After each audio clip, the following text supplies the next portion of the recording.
Hey guys, thanks for listening. This episode contains a ton of spoilers.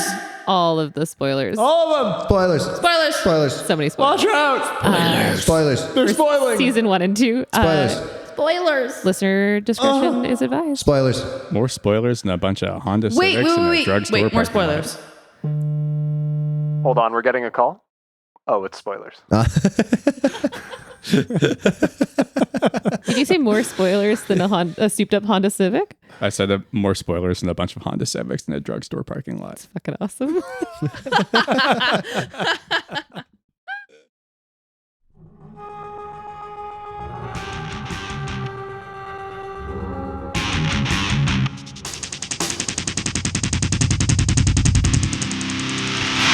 Hello and welcome to The Stars Aren't All Right, the only podcast that is currently getting recapped right now.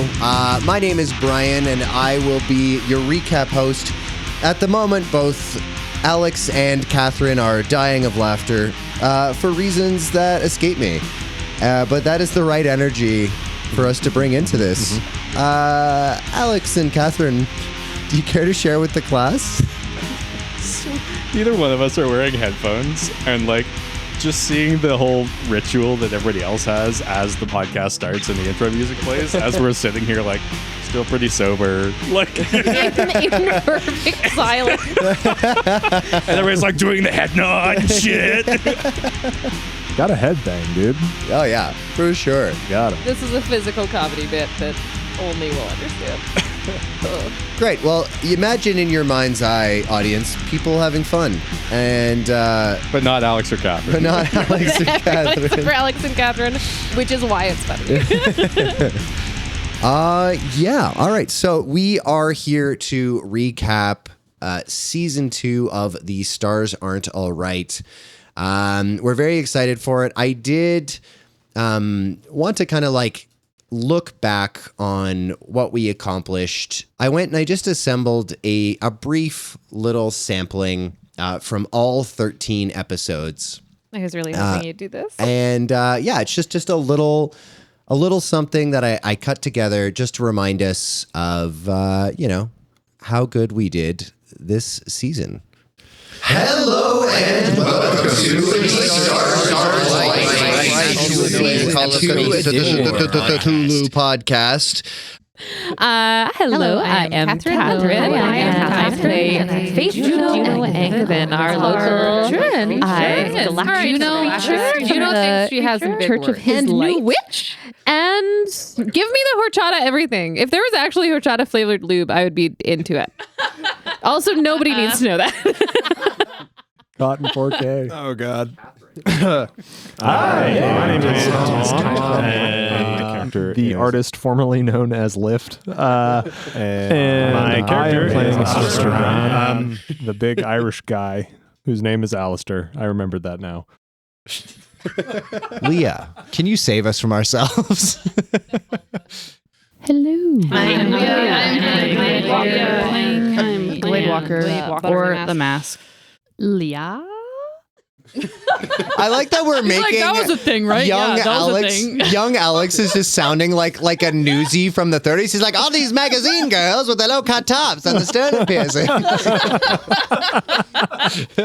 Alex, do you want to go next? Alex, yeah. Why No, fuck you guys. I'm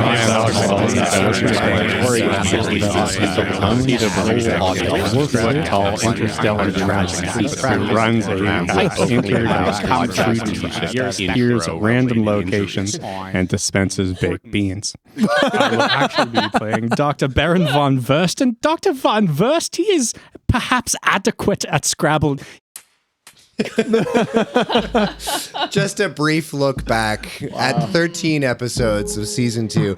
I'm not gonna lie, I mostly did that for me, just because it was very fun for me to imagine 13 of you guys just coloned in a room and bouncing off of each other like poorly programmed Sims. Alex's was actual cosmic horror. That was the most cosmic horror we've seen yet. Yeah, I don't like hearing my own voice normally. That was really torturous. You didn't like it? Didn't make it better to be amplified 13 times? No, I'm gonna go check myself into the neurology ward at the nearest hospital. Well, if that's not my job, I don't know what is. So, season 2, full of ups and downs, ins and outs, if you will. Catherine asked everybody to pick timestamps from different episodes, just brief moments that we could go back and talk about. So, without further ado, this one is from season 2, episode 1. Otherwise, we can die. Well, I think there's a lot of fun in store for us, so I think dying isn't on the menu. I would say dying isn't on the menu. That'd be a crazy thing to have on your menu. Understood. New directive programmed. Dying not on the menu. I will not offer dying as a potential option in the future. We may come back to that, Henry. Understood. Addendum. We may reassess the dying thing. We'll circle back on that. Alrighty, team. So yeah, little interaction with Henry, little insight into the mask. Who pitched that one? I can't remember. I did. Okay, great. Leah, what were your thoughts during that moment? People can die. Damn. Well Bars. said. Leah method acts so fucking hard. She's been method acting for 2 years of this fucking podcast. Beautifully worded. It's just, you don't know what the mask might do, so death, may be on the menu. I think we did learn that in episode 13. Truthfully. Yep. Episode 1 also brought Spit and Hop Lube. That was also where Spit and Hop Lube was born. It's true. Okay, so I have something I've been thinking about for this. Yes. I've been this spit and hot lube for a while. I think if anybody ever has to spit something and they have to roll for it, you have to take your spot hidden score and then reverse the numbers to get your hot spitting score. Damn. That's Absolutely. good. Hands That's down. genius. Yes. That's good. That's fucking genius. How do I am going to build a meta exclusively around spitting. Just to have a score of like, I don't know, 18 in hot spitting and then be able to be a spit god. We all dream of being a spit god. I think that's definitely true. I think people make a lot of money doing that. All right, sweet. Next clip. Still from episode 1? Yeah, this is still episode 1. All right, here we go. This is Henry. Skip. Boo. How is this one? It's like my other voice, but just a bit breathier. Skip. Hello, I am Henry. Oh. This is feminine. No, next. How many voices do you think I have? Let's see. This We're is gonna now find just the game. We all know Leah wants severe German dominatrix. Just skip to that one. Yeah, right, bet. This is Henry. This is the feminine Henry. Henrietta. Oh. No, skip. Maybe Look at me, Brian. I'm shit at ideas too. Brian's just like staring daggers into Leah. Hi, this is Henry. It's like the other one, but now it's brighter. Oh. That one. Very good. We are in Sublight, moving to rendezvous with our Punigate. Shall I plot a course for the massage system? No. Can you call Juno to the bridge, please? Certainly. Juno, Who's that? this is Henry. Henry? You sound breathier. And a bit brighter, yeah.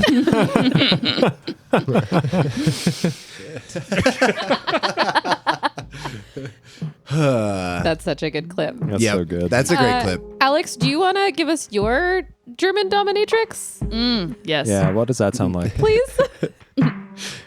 Yeah, it sounds exactly like Dr. Baron von West.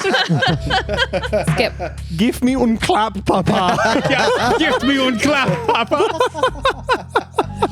That's little. We just went straight to little Piotr. Oh my god. I don't have as many voices as Brian, and Brian has 4, as we just established. Yeah, apparently. Good Lord. Oh man, it is, you know what? It is funny when you guys torture me. Yeah. Listening back to it, it's great because I only have to listen to it like approximately 57 times. So I get to relive it, which is just wonderful. I feel like you deserve it. You try and kill us. I don't. Okay, I've gone on record saying this. I've said it before, and I will say it again. So defensive. I don't try to kill you. I just don't try to not kill you. It is what it is. Also, Catherine, we let you DM for 3 episodes, and you killed our imaginary horse because we made you mad. Wait for the Discord questions, man. They are on it. I know people are coming after me. Yeah. Everyone is so mad at you. And I do it again. Hell yeah. Unbelievable. Just full send, full commit. Does anyone have any other thoughts on that last clip, or should we go right to the next one? Episode 1? Actually, yeah, let's talk about episode 1. Just meeting Alistair for the first time. I know trying to figure out how our characters were going to interact with this like new person was hard initially, and getting back into character after taking a break, it was funny because I wasn't sure if I was going to be able to find Juno. And then as soon as we sat down, we kind of got into it, and I found her so quickly hiding behind a crate, cowering from everybody,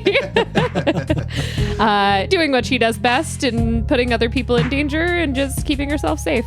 But I thought that introduction was really spectacular to Alistair. Like kind of spooky, mysterious, but also like aligned our team with this new person really well. Yeah. I'm so happy you have a sword. Me too.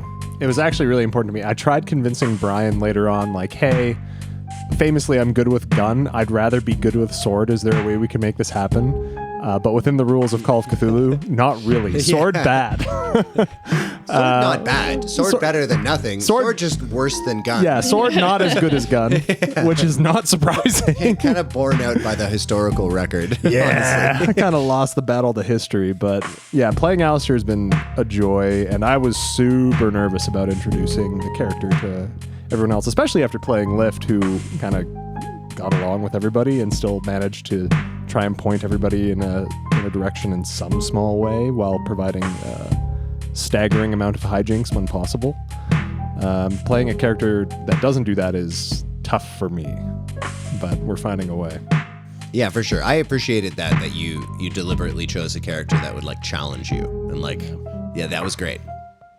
I love how the sword and gun is born out of like mid-millennial video game frustration of being like, why the fuck can't I dual wield a pistol and a sword? This is bullshit. Yep, 100%. 100%. Which does bear the question of like, where does Glade's whip come from? We haven't gotten there. Ooh, okay. Hell yeah. All right, looking forward to season 3. Catherine. I love these 3-hour recap episodes where we ask Leah's questions and she's just like, nah, I'm not at liberty to say. Leah made herself sign an NDA with herself. Do you have a warrant? Part of the backstory. You got a fucking warrant. You got a fucking warrant? You're absolutely correct. Let me see the fucking signature on that. Hell yeah. Let's go to our next clip. These next 2 clips are from episode 2. All right, here comes the next clip. There's a soft, dull thumping from a door somewhere in the crew quarters. That's disgusting, Piotr.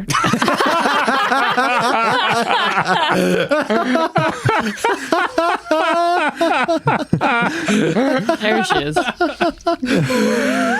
Like 4 dirty jokes this year. Yeah, you're doing so good. So proud. This is a new high. Yes. This is a personal record. We're so proud of you. I'm so proud of you. I feel like it's your influence. Probably. Continue. Yeah, we corrupted Catherine. I have been so properly corrupted, and I have gotten actually quite a few good dirty jokes in this year, and have been broadening my horizons, which we won't talk about. We heard the horchata thing. Yeah. Yeah, the horchata thing. The horchata Catherine. thing. Yeah.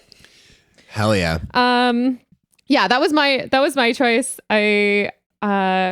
I wanted to point out how I had been corrupted, but also that was one of my favorite kind of subtle moments that we've had where we were able to kind of hijack some narrative. Hijack off some narrative, am I right? Alex was just like kind of softly giggling to himself, clearly thinking of that joke and not saying it because it's too obvious. We have another one from episode 2 as well, right? We do? Okay. Yeah, for sure. We can just jump right to that. What would you suggest in this situation? Ideally, we don't asphyxiate. That would be step 1. I don't know what's happening, Glade. And you can say he chose to call you Glade. And even though he's looking directly in your eyes, he's weirdly giving the impression of looking past you to someone else. She's not here. We both know that she is. Well, I won't allow it. And how's that working out for you? Are you keeping her safe? Are you keeping you safe? You don't know anything. You hear a voice in your head as Doug's mouth stays closed. I know just a little bit more than you think, my friend. The mask grabs its own head. Don't fucking go in there. Why, a little crowded? I will kill you. Like you got him killed? It's tough when Brian So says don't good. asphyxiate and then just puts on this absolute baby making bass underneath it. What am I supposed to be doing? You already had the belt out and everything. Yeah, exactly.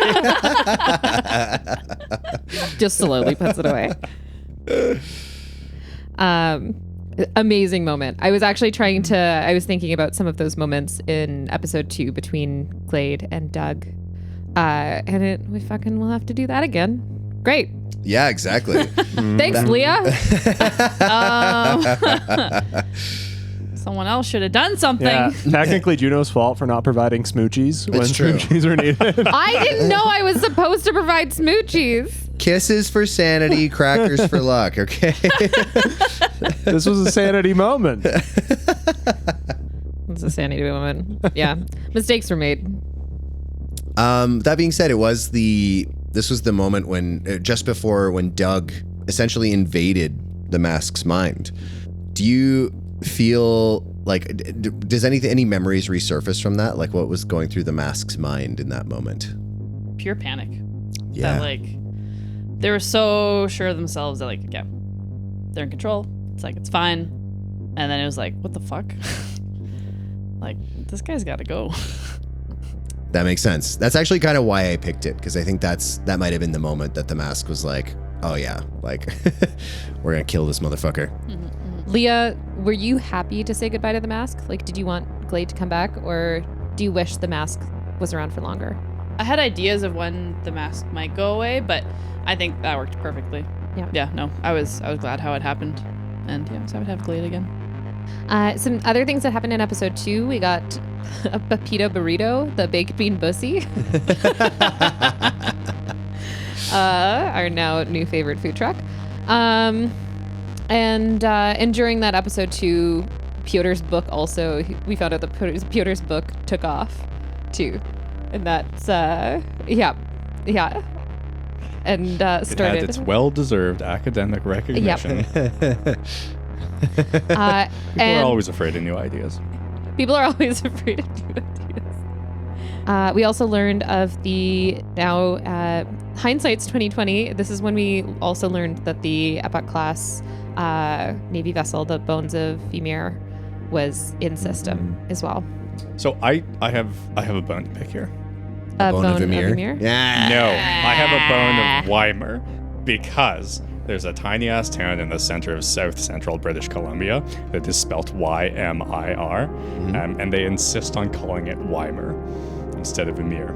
Is your bone to pick with me, or in the sense, and then in which case my question to you would be, do you think I named this Epoch class battleship after a small town in British of Columbia? 1,100 people in South Central British Columbia? Or should have. Is I it mean, with the people of Weimar? all I'm saying is I think you got to fight them all.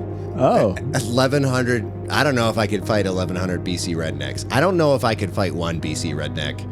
Only one way to find out. You're right. If it were 100 people from Vancouver, you might be okay. I'll tell you what. People from Vancouver are fit. That's true. All go running along the sea. That's true. Exactly. But they're at sea level. So like walking in Calgary is like running. Yeah. Where is the fight taking place? Yeah. Bring them here. In Weimar, duh. Fair. I'll tell you what, if we get enough subscribers to our Patreon, I'll fight all of the inhabitants people from Weimar. of Weimar, British Columbia. You What's better make enough this a subscribers? stretch goal, my dude. It is a stretch goal. Let's say we make $1 million on our I Patreon. can't wait to take full credit for the one subscriber from Weimar. Yeah. And only out of spite. They're just like, let's go, bud. And that's the guy who Brian goes and fights. Like, it's okay, buddy. I'm going to go to all the gyms in Weimar and just find the biggest guy and be like, look, I need you to subscribe to this podcast.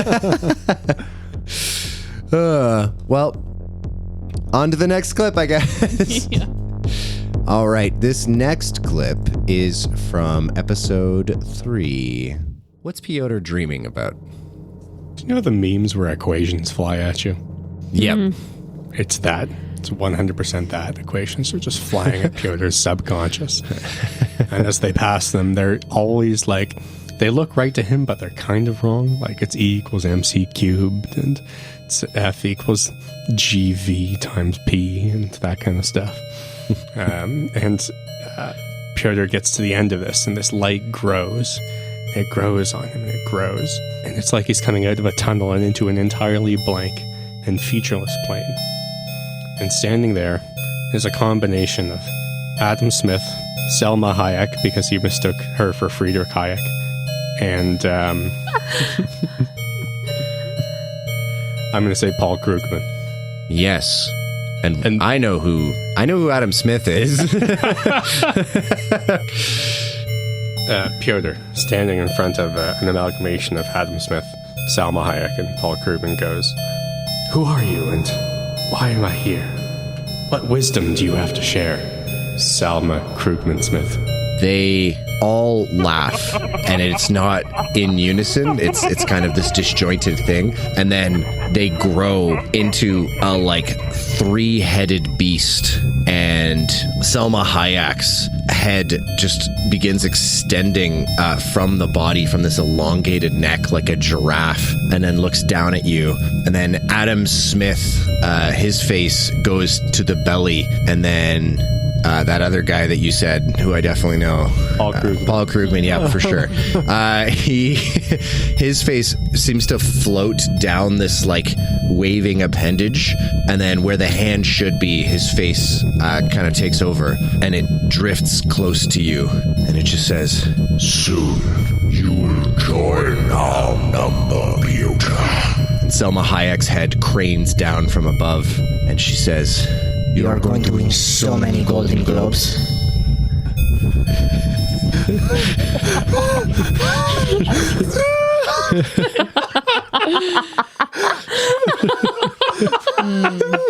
Well done. But Paul Krugman, Nobel economics winner and noted saltwater economist, what do you mean? Does this mean I'll join the economic greats? And Selma Hayek, how did you continue to post thirst traps into your 60s? I just don't understand. Adam Smith from the belly, it kind of like opens a bit, and then like there's this slapping sound of a bunch of internal organs hit the ground, and Adam Smith's face does as well, and they kind of like ooze towards you until he's staring up at you from your feet, and then he just goes I forgot what I was gonna say. So Piotr's dream sequence, that was fun. That was a lot of fun. It's very rare. You guys always get a chance to goof off, and it's very rare sitting in the keeper seat that I get to just go absolutely nuts. I'm trying to forget it. Yeah, we're actively trying to forget those things. Catherine was Googling Paul Krugman. I No. caught her halfway through. Damn. She still doesn't know who it is. I have no idea. I don't know who that is. Okay. Like, I'm going to take an audience question right now, which is a question I think that we'll ask multiple times throughout this recap from Damien. what the fuck, man? Brother, I don't fucking know. Got all these friends who are all like voice actors and shit. Like, oh, we do a podcast. You should come to a podcast. And you're like, okay, that doesn't sound like a good idea to me. Your fucking funeral, buds. And then you come and you do it, and like, they all just kind of look at you weird for 3 hours every 2 weeks. But, you know. It's a living. It's a living. It is. Which is funny because it's very much not. It's not at the moment. Yeah, that was a good time. That was a good insight into Piotr's mind. Alrighty. Unless anyone has anything else, I'll just go right on to the next clip. Going off some of the notes from episode 3, an important thing that I forgot about is the brain digger, the new term for a person who's dating somebody just because they're smart. Oh my god, I completely forgot about that. I love it. And then Glade just left Juno on the ground, just went and grabbed her mask and just like ran off while Juno was like concussed on the ground. Oh yeah, I remember that. Fine. We thought it was supposed to be like this. It was going to be this huge Hallmark moment, and then Glade was just like, "Well, see ya." Good working with you. Yeah, in Glade's defense, boundaries are so important in a relationship. I also have Alistair's employers seem rather shitty for this episode. That's because they are. They are, yeah. They're objectively shitty. You did have to duel one to the death. So. I did. Worth it. And you didn't even get a union rep involved in that or anything. You know, when the stars aren't alright at gmail.com, how many of your bosses would you like to duel to the death? Don't answer that. It's fun too because we're millennials, so you just assume we all have more than one boss. Oh, yeah. Nobody just has one manager. Nobody has one You've manager. got like a manager for this project, a manager for that project. Well, it's like your hands-on manager, and then there's kind of like the general. Anyway, yeah.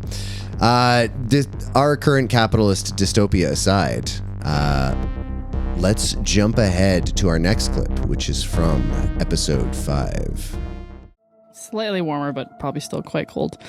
Glade's hand comes up to Juno's face and tilts her chin up from looking at the ground at her. Glade. Yeah. This may be offside, but I care about you a lot. And I don't really understand why, because you're always so mean. Mid-sentence, Glade pulls you in for a kiss. Juno kisses. Oh! Smoochies! Opposed brawl.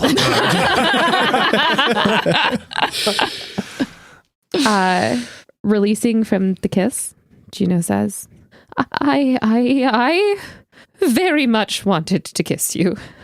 That's where I was. That's good. Yes, good.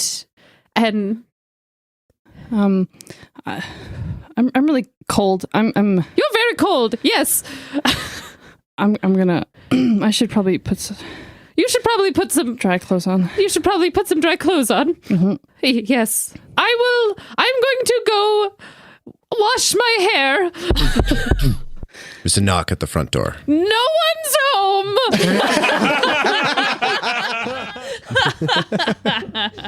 So that was the smoochie. That is the smoochie timestamp. Oh, there's so many good things in that episode. Episode 5, I think, is one of my favorites this season. It was so good. We had so many amazing moments. The Piotr coming through the window. You're like, what if you just throw me up? Yeah. I don't think it was that episode, but the episode after when Piotr actually does like the Manchurian Candidate and runs through someone's house. and couldn't get through so many doors. The front door's locked. Yeah. And shoots someone through a window. It's like, this man has never been more physically active his entire life. That was literally all so of good. his exercise. It was amazing. Truly. The front door being locked was so funny. It was so good. funny. And then a successful shot out the window. And then arguably the one combat thing. role that was Piotr so ever good. made. Yeah. I mean, he did fucking shish kebab that one Jesuit in the office with a sharpened broomstick. Yeah, but that was later. That was later. That was That was the Methacorn. That was, That's yeah. the Yeah, Memphis that's was a different. That was different. Ascended Piotr. different character. entity. You're 100% correct. Hell yeah. Yeah. Episode 5 had so many good moments in it. The walking pants. Yes, the episode Walking is called "Put on Your Walking Pants." Yeah. Walking pants. Trying to describe pants that would have pockets. Useful pockets. Also, episode 5 was when you gave Alistair the choice to have another Noah guy, and he chose the Scotsman. Fuck, I forgot. cool. Yeah, that was that moment. That was a great choice. Did that occur to you in the moment, or did you have that pre-planned? It occurred to me in the moment. I felt like everyone had this kind of path that they were predetermined they had to go. Obviously, Glade and Juno were kind of on this destination together. Piotr had Doug, and I didn't really know where to go. And you had mentioned earlier that we had been here before, we'd associated with the Scotsman. I was like, fuck it, I'm just going to throw myself further into this kind of intricate web of association within this party and say that I know a person who is responsible for so much agony. Yeah. No, that was a great choice. And I feel like that's like, DM recognized DM in the moment of being like, how do I like entwine myself further into this story? Yeah, no, that was a great call. Other notes I have here is Doug, human meat is too oily for soup. Why does he know this? Yeah, and try the priest. Politician so oily, it's served with a toilet. Now we can't put that section on. Yeah, you're Sweeney Todd. That's Sweeney Todd. It's fine. Fair use. I'll pay the legal fees. I won't. I have no money. It's fine. Yeah, great episode. I hands down, I think this is my favorite. Traumatized Glade and concussed Juno have a romantic moment. The only way to have a romantic moment. The only way true. to have romantic moments. Honestly. Without the concussion, you don't get butterflies. That's nausea. That's what's been wrong with all of my relationships. I just haven't been concussed enough. That's true. You've been concussed enough. There's a butterfly on her mask. Damn. Oh. Damn. That's some next level, like, texting theory, Riz. Where you're Still just Riz, like, though. Oh, you have the butterfly. It's on my mask. Like, follow and subscribe. Still Riz, though, Yeah, let's just go right on to the next clip there, team. Yeah. Alrighty, this is all the way from episode 7, Don't Split the Party. 3 hell-ass motherfucking extreme successes in a row, you piece of shit. All right. Love you, Papa. Okay. Neurologically implanted employee directive is something that every CorpSec agent has, also known as a need. In order to act contrary to your neurologically implanted employee directive or your need, you have to make a hard or better success on a power check.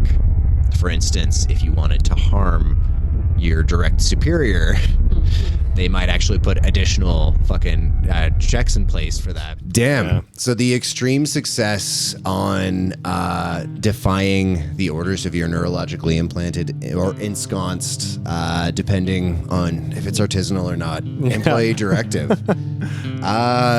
Yeah, that was a big moment for Alistair. It was a huge moment for Alistair. And I chose it because, I made the choice to go out and try and resolve this on my own for the right reasons. Like, I didn't want any of the other associated cast members' characters to catch flack for being, tangentially related to Alistair.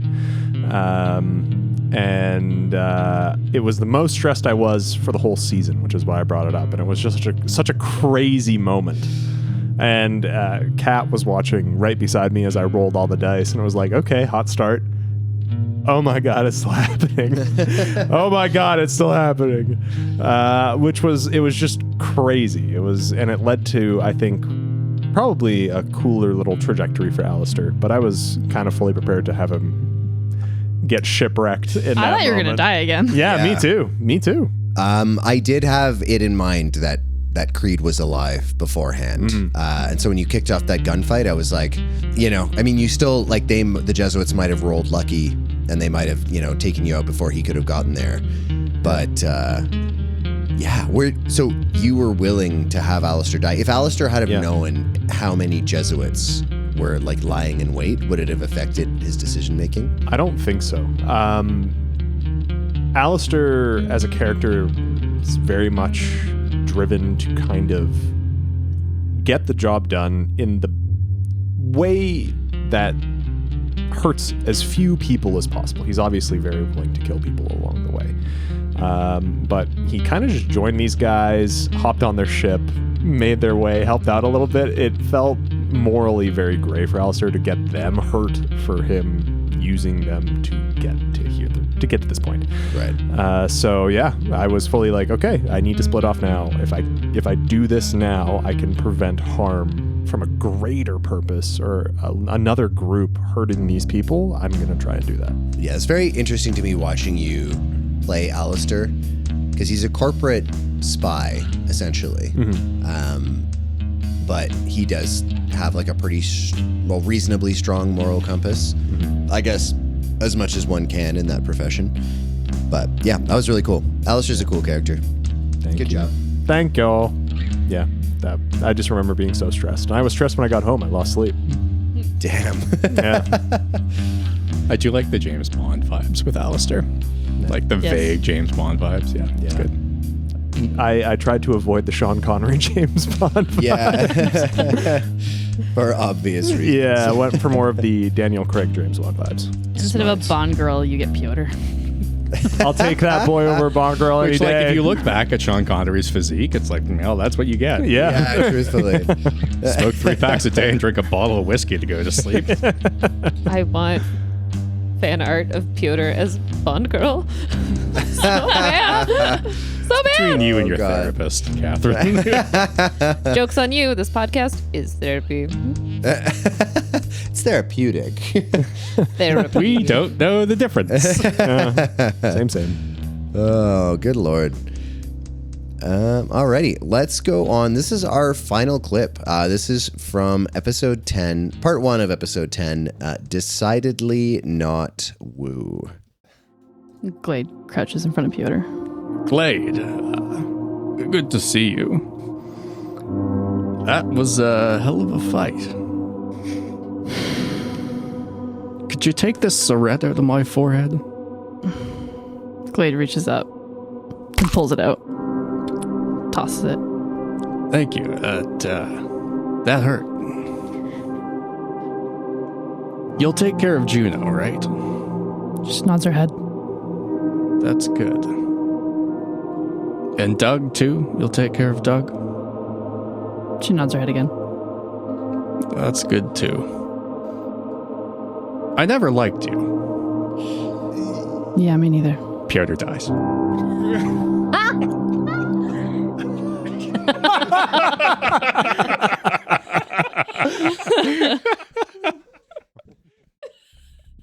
I like the you laughing now and you laughing Same in the laugh. recording. Same laugh. So good. Guys, I'm so fucking good at this podcast shit. No one was more delighted by Piotr's death than you, Alex. I was ecstatic. Truly. It's exactly how I wanted it to happen. It came through. I'm pretty sure the entire time, like once you realized in that fight that Piotr was gonna die, you couldn't stop smiling. That was the highlight of my fiscal quarter. Now, Alex, this question is from Damien on our Discord. What the fuck, man? What the fuck, man? Bro, therapy is so important. And if you can't get that, try to do something therapeutic. Like a podcast? Yeah, like meth. yeah, why not? Or a podcast. Oh my god, that is such a Or like just bothering your friends for, I don't know, a year and a half and then dying in a fitful act of spite. A fitful act of spite is the most Piotr thing you could have done. A fitful act of spite is actually also the galaxy's 7th biggest Electro swing. Yeah. I feel like that movie Death of a Unicorn just copied your... Oh, true. Damn. Death of a Unicorn? What's this? Oh, it's a Explain. new movie. Well, it's because No there's a one's seen it? unicorn in it and you are a methicorn. I'm Yeah. assuming. Yes. Yeah. No one has seen it? Oh, Yeah, it was fun. thank you, John. Yeah, I enjoyed it. Yeah. Well, they'll be hearing from my fucking counsel. So you're gonna write them a letter? A strongly worded letter. Strongly worded leather. Go watch Death, Death Absolutely. of It's the just Unicorn. imprinted in leather. Alex is in it. We had a lot happen in episode 9 and 10 too. We had Michael Wormwood, the father of AI. I became Are a you sure witch. that's not the father of Al? It does in my notes look like the father of Al. Al Wormwood. Al. Don't worry, audience. I fucking Wormwood. missed that character too. Yeah. And I became a witch. You did become a witch in that episode. It's true. There are so many hearts around that note in Catherine's There notes. are a lot of hearts. I'm super, super stoked about it. And then all of our winged monsters are taking over Gate City. This is like the big turning point in the season, I think, where we actually really started to lean into the horror, like fully. We didn't have a lot of like super giggly episodes after this. It was just like, shit, we're all gonna die. How do we not die? It does. Until Alex made his new character. Yeah, that was- 1,000%. Yeah. You guys didn't have a lot of giggly episodes.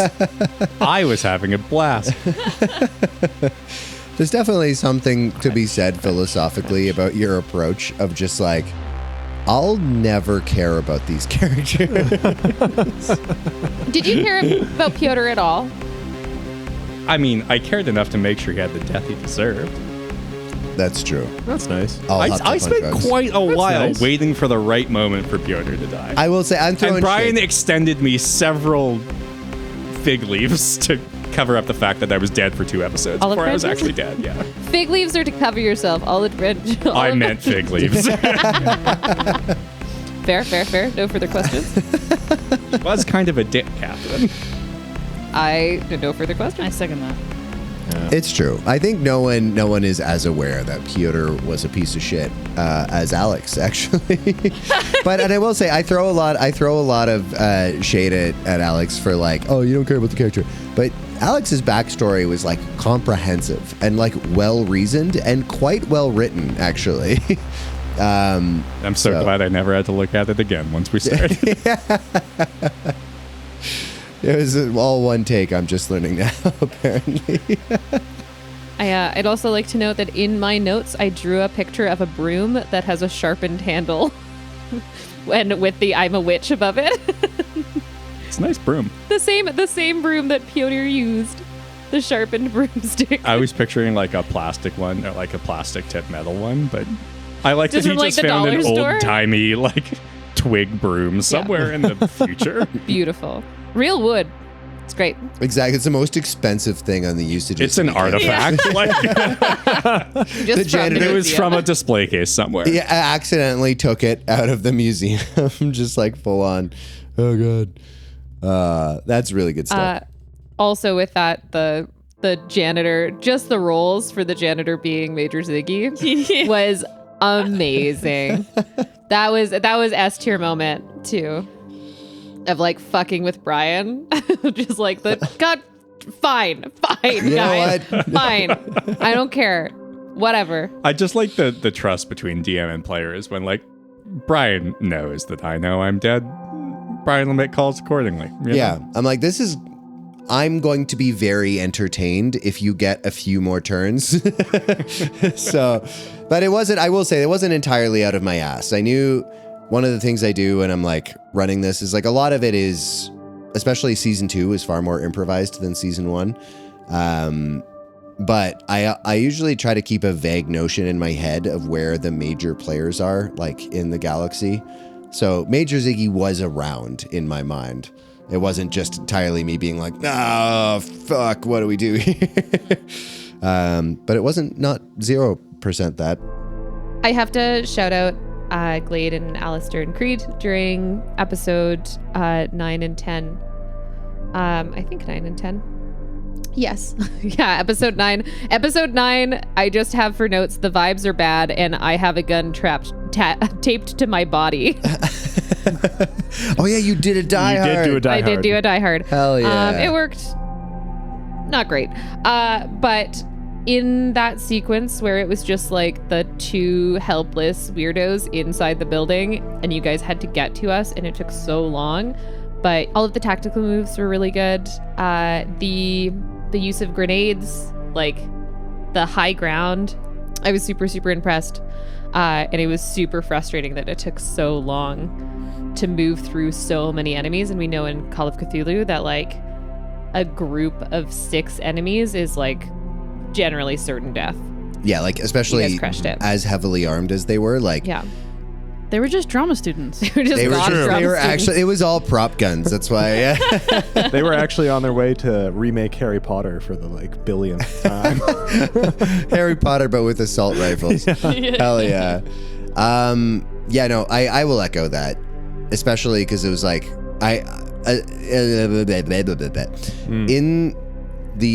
especially in the second half of season 2, I was not pulling my punches, and so it was very much a scenario of like, there's all these gunmen in front of you, and just we'll see what happens. And because you guys made very good choices, you managed to stay alive.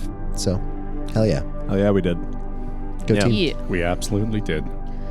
Mike Wormwood also paid off our ship. He did. Catherine just gave me such a like, yeah, he did, Brian. Like, I'm not even yes-anding us into this. We fucking did this real roleplay style. and then I set the whole society on fire. Well, yeah, but yeah. Do you remember how expensive gas is? Yeah. Oh, did we get all of Piotr's money too? We'll find out in season 3. Burning questions. Do you know it deserves some? Oh god. Uh-oh. Do you, I'm not even drinking today. Hep, hep, hep. Do you know deserves some kind of compensation for the emotional damage that Piotr put her through? Juno would 100% sue Piotr's estate for the emotional damage of having to watch him die. Yes. 1,000%. She's pissed. Don't worry, she's gonna get something. Ooh. Boom, boom, boom, boom, boom, boom, boom. That was a Seinfeld. Sex. Yeah. Seinfeld episode. We're in an entire episode where nothing happens Yeah. and people like go like this about it. Ah! If you like have sex with the mask, it's not porn music, it's Seinfeld music. Yeah, it's just Are one those different? solitary, tasty bass lick. That's all. Clay just has a Kramer mask. Oh no! Oh god. Okay, well that actually is a great segue into our Discord questions. Actually, Is it what the fuck again? from Damien for Alex. What the fuck, man? Okay, the Kramer mask was not my idea. That I is just went true. along with it. We feel like you put it into the zeitgeist, though. No, that's a terrible thing to say. I'm not gonna take that back. You're gonna completely. blame me for Kramer? For Kramer. I am not. I take back that entirely.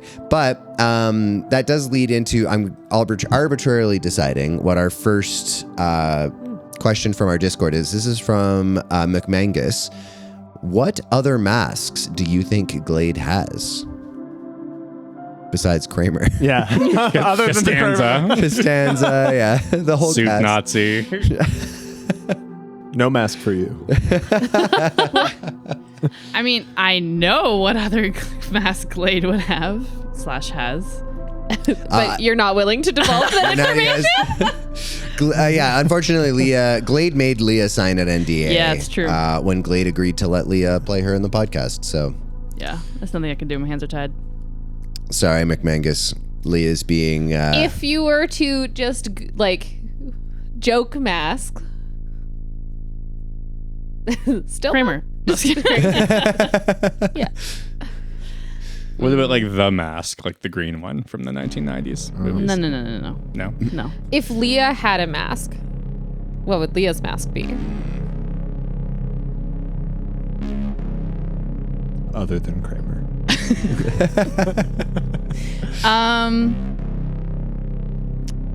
I had, well, no, yeah, it was a mask. It was like a full, it was like a full head cloth you could pull over your head. When I was a kid for Halloween, I had this skeleton one that I loved so much. So you'd just be running around like April with this skeleton cloth over your head? In April? Yeah. If you loved it. Like the month April. Like running around in the month of April just with a skeleton face. The funny part would be that April is not when Halloween is, and children sometimes adopt I'm with costumes. you. I'm with you, Alex. Still nothing. Good one. Man, You had to admit that you had a childhood. It's fucking pulling teeth. Method acting. Unrelated. I thought we already decided that I don't think you're funny, Alex. Holy shit. Oh my god. Damn. Yeah, well, the Swedes like me, apparently. That's true, That's yeah. true. Shout out Famously humorous people. shout out Gothenburg. Gothenburg. Don't, Brian. Don't. Sweden. Sweden. Okay, amazing. Who wants to? Does somebody else have the document up and want to pick our next question? While we're deciding that, I just want to say, Lee and I went to an improv show this weekend to support our friend Brian, and they asked for a non-geographical location. No fucking way. No way. And we both looked at each other and went under a table. Under a table. Did you say it out loud for me in solidarity? No, absolutely not. We were front row. We couldn't take that. That would have Yeah. you would have killed me. I would have died. I'm coming to a show and I'm fucking doing it. Hell yeah, dude. Yeah, I mean, come to any of the Wuthering Fright show this summer. That is one of our gets. Oh, good lord. Okay, that's very funny. I'm gonna put a plant in every audience show, in every show audience. That's a lot of hydrangeas. Jesus. Alex. The joke here is that hydrangeas are a potted plant. I've got a question lined up. I can ask. Okay, yeah, it Please is Tom. save us from ourselves. All right. We've already discussed how Catherine has the words "I'm a witch" with a sharpened broom surrounded with hearts on it in her notes for our very serious campaign. Question from Moirath. Do you intend to use the hounds? And do you think you'll survive it? I want to use them so badly. In the season finale, I really, really wanted to use them. You see a lot of hesitancy from me as a player, trying to figure out if this is a time to use them or not. I think I know too little about how they'll actually, like, how it'll happen, that I have no idea if I'll survive, and I don't think I will survive. But I want to use them so bad. I will be very upset if Juno dies and I don't get the chance to be a witch. Don't get to show off your witchiness. Do you feel like it's akin to the kind of Ouija board skepticism where once you open the door, you're afraid you won't be able to close it again? Like you'll summon the hounds, but then that's it. That's the whole trick. You have no control over them. It's a really fine line in between what Juno knows and what Catherine knows. Juno had this vision of them coming out of the corners, and she had this like meltdown of like, they can come out of anywhere, right? And she saw in this vision this like the destructive nature of them, but it's now something that she's been given. Juno doesn't know what Catherine knows from that flashback playing Dot, right?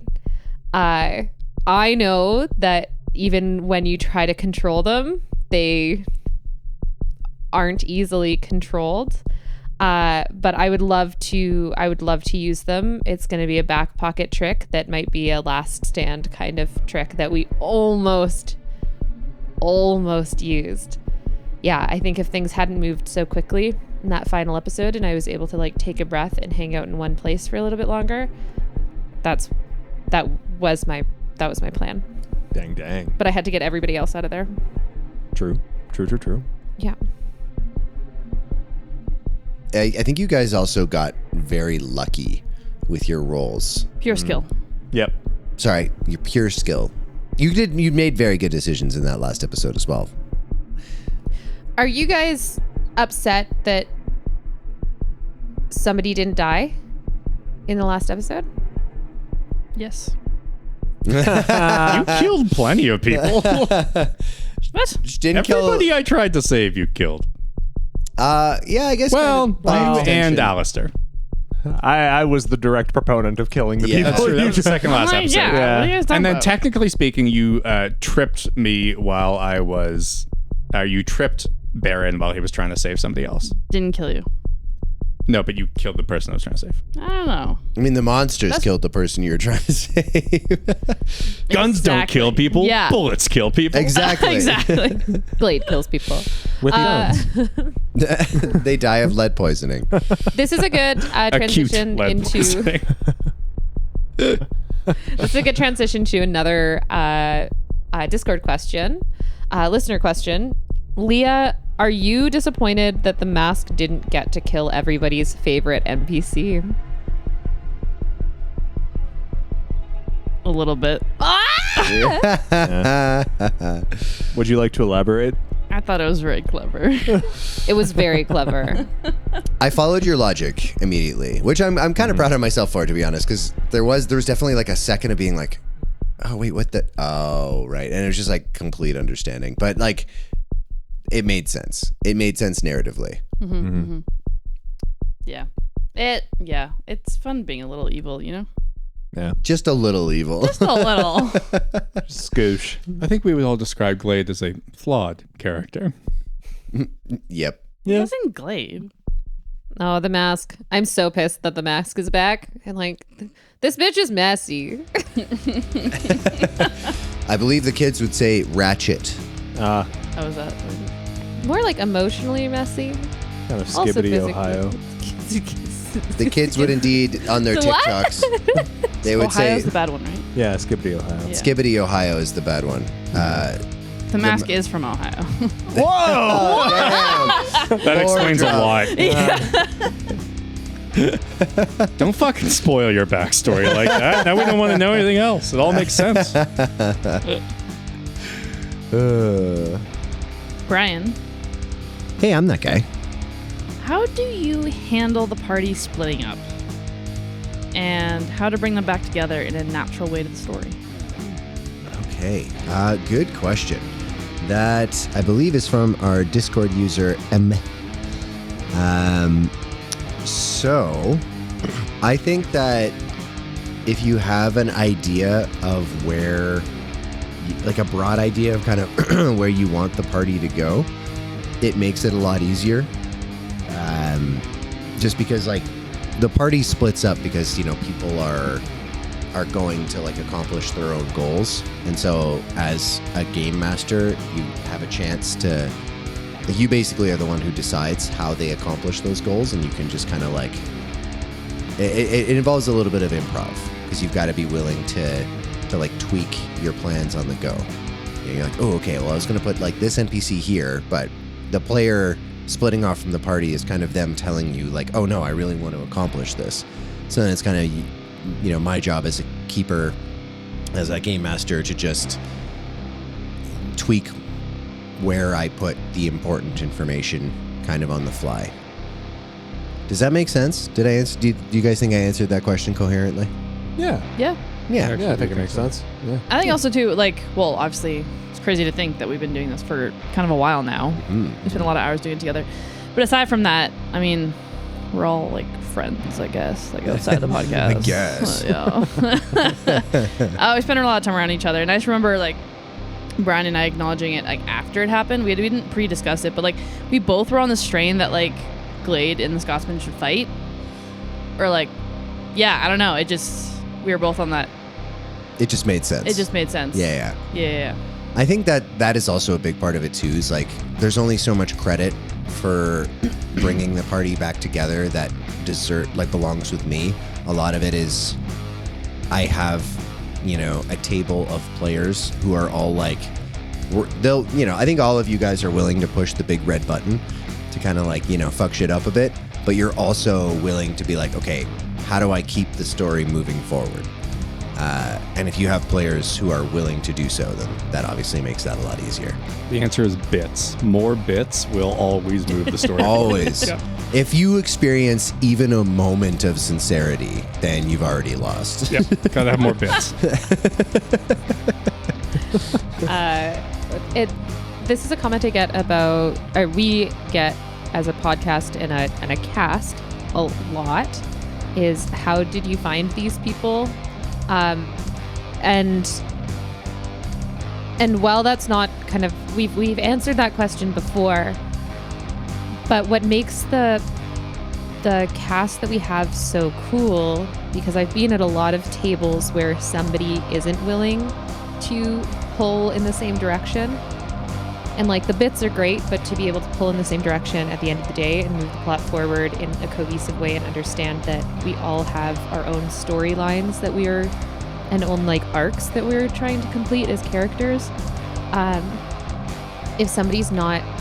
If one person is like shoehorning in their own stuff, or if a DM is like shoehorning in things that need to happen, like killing off a deer character, like a horse, like perhaps maybe a pony,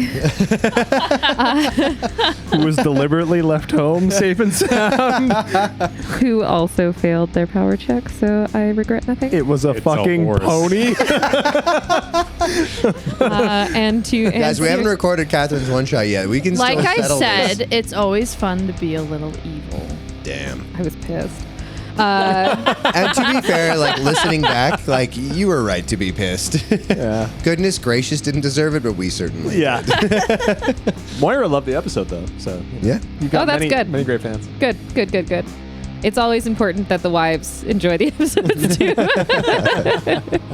It's important that the wives enjoy the revenge fantasies. Yes, yeah. You've killed my husband on a game. Yeah. Wait, has everyone here killed Moira's husband at least once? Oh, no. In Alex's one shot, none of us died. Yeah. That was wholesome. Yeah, mine was wholesome. That was actually surprising. And then we took a Because it was steep down. Dungeons and Dragons. That's true. 100%. That's true. But with maybe in the middle of my answer here, I'll also address Damien's question about what the fuck, Alex? Sorry.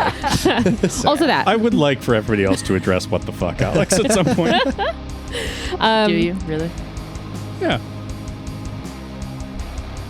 Anyway, That continue, shut you up Catherine. pretty quick now, didn't it? We're kind of You fucking think about it. We're repeating Catherine's one shot. Catherine, go ahead. We're not going to keep interrupting you. Well, we don't have a horse anymore, so what the fuck is she going to do to us? There are zero So stakes. Damien asked if I planned on unfolding Goodness Gracious if we were to go back to the call center. And he asked me how I sleep at night, knowing that I've once narrated a horse getting folded. Damien, comfortably. Damn. Comfortably. Damn. And I This do would it be again. a great place for an Andy ad. Right here. Yeah. On my new Mattress ad. Mythos mattresses. Yes. Andy, hit us up. We all sleep. The Andy Mythos mattress, where you can fall asleep floating, feeling like you're floating in the like Folded nihilistic space. Cthulhu, the great old one, slept for millennia under the sea, but you don't have to with an Endy mattress. I love it. We're not even getting paid for this shit. What the fuck are we doing? Yeah. Sponsors. Rein it in. Rein it in. Yeah, I sleep great and would fold again 10 out of 10. Damn. Hell yeah. Going back though, the shoehorning feels unnatural, and I know when you want to get to a certain point or there are certain constraints, then you may feel the pressure to do that, and I definitely did in my one shot. But going back to Brian, letting those things unfold naturally and trusting that they will, if you make decisions that are in the best interest of your character or the NPCs, will make our story better, like a better podcast, a better story to listen to, and more fulfilling for us, the players, and for listeners. So I appreciate that we've let a lot of those things unfold naturally. I would agree with that. I think further going back to what you said earlier about like we're lucky that we have a good table of people who are like willing to pull in the same direction, even all the bits notwithstanding. It's like when you said that, my thought was we have characters with main character syndrome, but we don't have players with main character syndrome. So that's nice. Yeah, absolutely. I think one of the big learning experiences for me as I've done this, and I'm sure for many other people like me out there, is learning just to shut the fuck up sometimes and like let plot development happen. Sorry, have you learned that? No, I'm like, I said it's a process. He said learning. But honestly, like as somebody who does improv on stage, that's also like a huge fucking learning curve. It's just being willing to like shut up and be quiet in a scene is like, it's tough. That's very difficult. As we learned when we started today's podcast, silence is sometimes the funniest, the funniest thing. Yeah. Alrighty. Well, for Alex, this is another question from our Discord. How proud of yourself are you that, quote unquote, the bit for the good doctor is that he is genuinely and completely an actually good and moral person? For a character that is described as being a step shy of being an actual cartoon, he is, honest to God, someone that immediately feels like a real and grounded person. How the hell, capital H, did you pull that off? Please share your creation process. So my other character died. And I needed a new one. and precisely how many minutes before the episode started did you create? Bold of you to assume it was before the episode started. So I did have to create a new character, and Brian wanted a backstory and all that kind of stuff, and that is still in progress. Checks out. Yeah. But I did. I liked taking. I subverted expectations, is what I'd like to say with that. In that everybody thought I was going to play another bullshit joke character, and I did, but in a way that nobody expected, and I find that quite fun. I find that fulfilling to play as. And I took kind of something that one thing that everybody hated about Pyotr, and just kind of flipped it on its head. So I took the fact that Pyotr was an utter piece of shit, and I flipped that on its head, and that he didn't have any useful skills, and I flipped that on its head. And a couple other of the aspects of his personality, and just kind of changed those. And the result has been something that still pisses Leah off. Perfect. It's lose-lose. And I do find it quite fun to play something that is the polar opposite of the character I played before and still find elements of the same voice in it, because that's how I play characters. Yeah. It was really shocking to me when the doctor, like literally split from the party. We were like, we just got together, we just got introduced, and this like moral dilemma was a very human moment of like, I'm not gonna fucking associate with you guys if you're gonna do this. Absolutely not. Yeah. Yeah, it's kind of a good feeling of like, it's the same energy as playing a murder hobo in the exact opposite way. Like a wholesome hobo. Like a wholesome murder hobo. A healing hobo. A healing hobo. Hell yeah. Because he is, he has strong moral principles and will stand on those. And so honestly, it's a delight to play him. My butchering of a German accent notwithstanding. I think that's why we have so many Swedish listeners now. They thought you were making him Swedish. Or just making fun of the Germans. Yeah, they're just like, no, we're on board with this. Yeah. Yeah, no, I really like Baron. And yeah, I think Baron has a lot of heart, which is really fun. I don't know. I'm very excited to see where we go with that character in season 3. Me too. I don't have any better idea than you do. Alex is just gonna have him, once he's done with him, is just gonna have him walk out the airlock. Like legitimately. just like, I have no more heart. He walks out the airlock. He gets stuck. Yeah. And the hamster ball just floats into space forever. His next character is a SoundCloud DJ. I've got one lined up. Let's go. This is from Meh. For Brian, what was the inspiration for what the flying creatures sound like? And follow-up, would you rather eat a shot glass's amount of live wasps or just eat a shot glass? I love this question. Those two questions are actually, one answers the other, which is fascinating about those two questions. So Get the sound from eating a shot glass of live wasps. I happened to be recording and I had a shot glass of live wasps. And then I didn't actually have to treat that sound at all. That's just the sound that I make when I'm eating a shot glass full of live wasps. But to answer the first question, actually, so I had kind of just like ad-libbed a noise in the moment. And kind of pull back the curtain on like a lot of the sound effects the bespoke sound effects that I make for the podcast. It usually involves in some way the sound that myself or someone else made. So like, for instance, the ship noises, when I first was like, oh yeah, and you hear the sound of ships. And then in the moment in season 1, I was like, oh, and now we're going to have to make up a ship noise. Everyone started making crazy ship noises.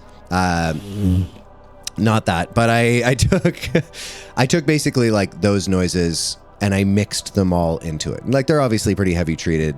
So I took that and then I was like, okay, it's a flying creature. So I wanted the sound from like a bird of some description. So I kind of looked through my like sound effects library and I found a recording of a cockatoo. And then... and that didn't work. So we had to go catch a bird. Then I had to catch a bird, yeah. But weirdly, I caught a cockatoo, which was insane because we're in Alberta. I had to break into someone's different apartment. Banned from a lot of pet shops. But... yeah, and then it was basically just kind of like treating the audio. I don't want to go into too boring detail, but let me know, Discord, if this is something that people are like interested in, like kind of what composes those sounds, then let me know and maybe we can do something on the Discord or I can make a YouTube video or something. But yeah, so it's basically let myself be inspired by the sound I ad-libbed in the moment. Then I like think about conceptually what else like fits in that world, and then I just mix all the sounds together. But it's mostly my voice and a cockatoo cry, just like sound treated a whole bunch. Plus, if you want to buy a cockatoo and aren't going to ask too many questions, let us know. Yeah. The stars aren't alright at gmail.com. And then the second question, would I rather eat a shot glass's amount of live wasps or just eat a shot glass? This is an excellent question.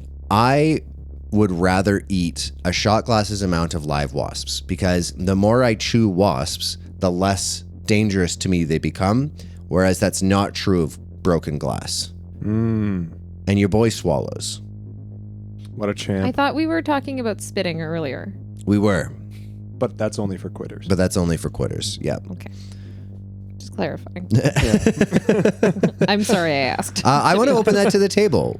Shot glasses amount of live wasps or eat the shot glass? Gotta do live wasps for me. Yeah.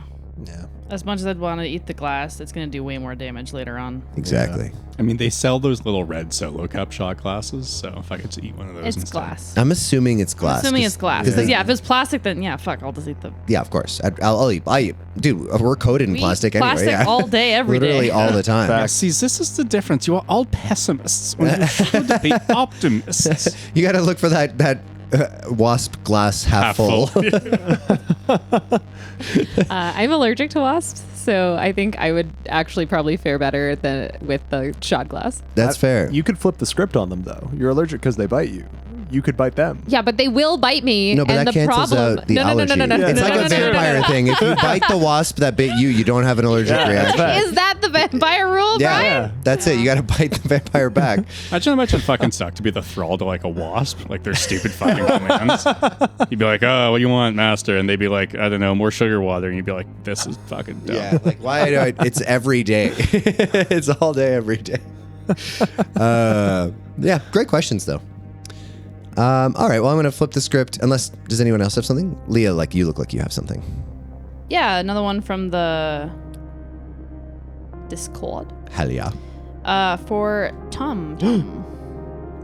Do you prefer to play a more humorous or a dangerous character?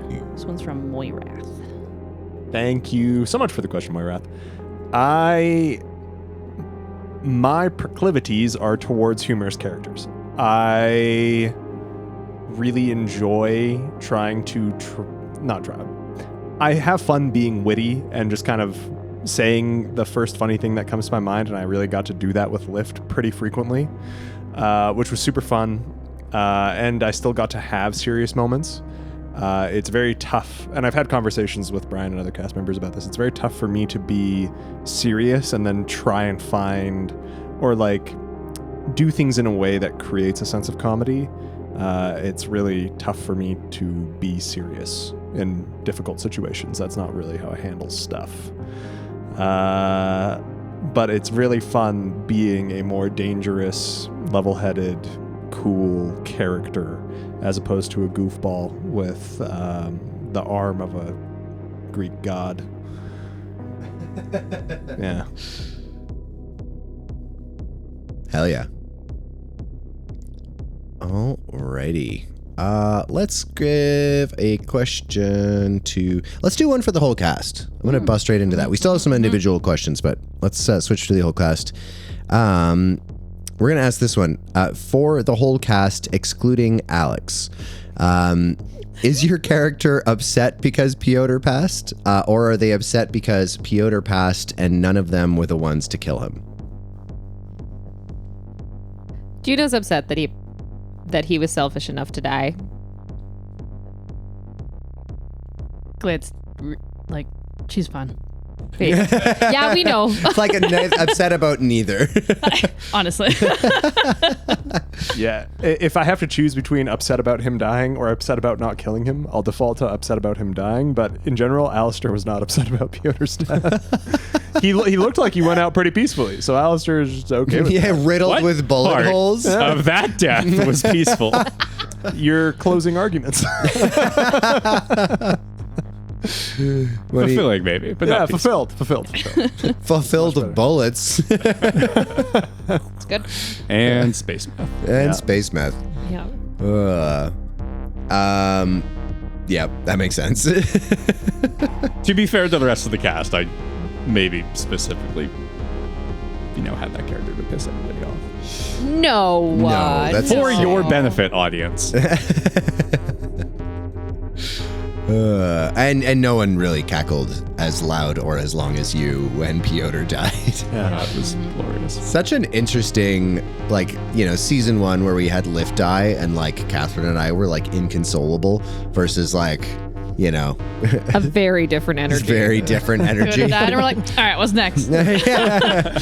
Lol.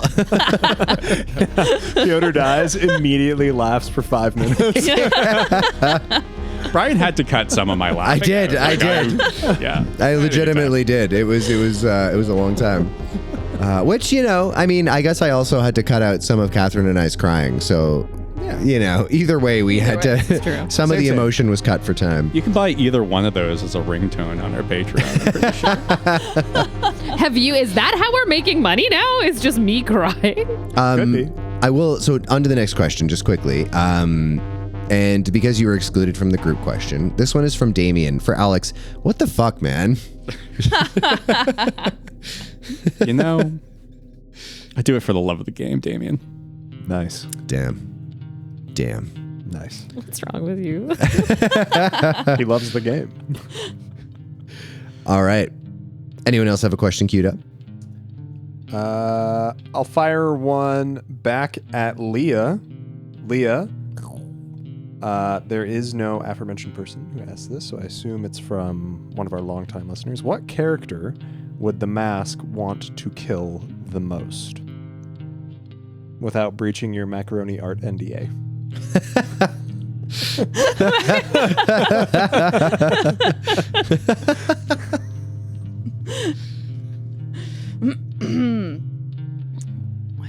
Well, I mean, if you finished season 2, you probably know. Yeah, it's just that one pesky guy. Yeah. Yeah. Who looks real good in red. He does. That was a great line. It is quite a fetching color on me, isn't it?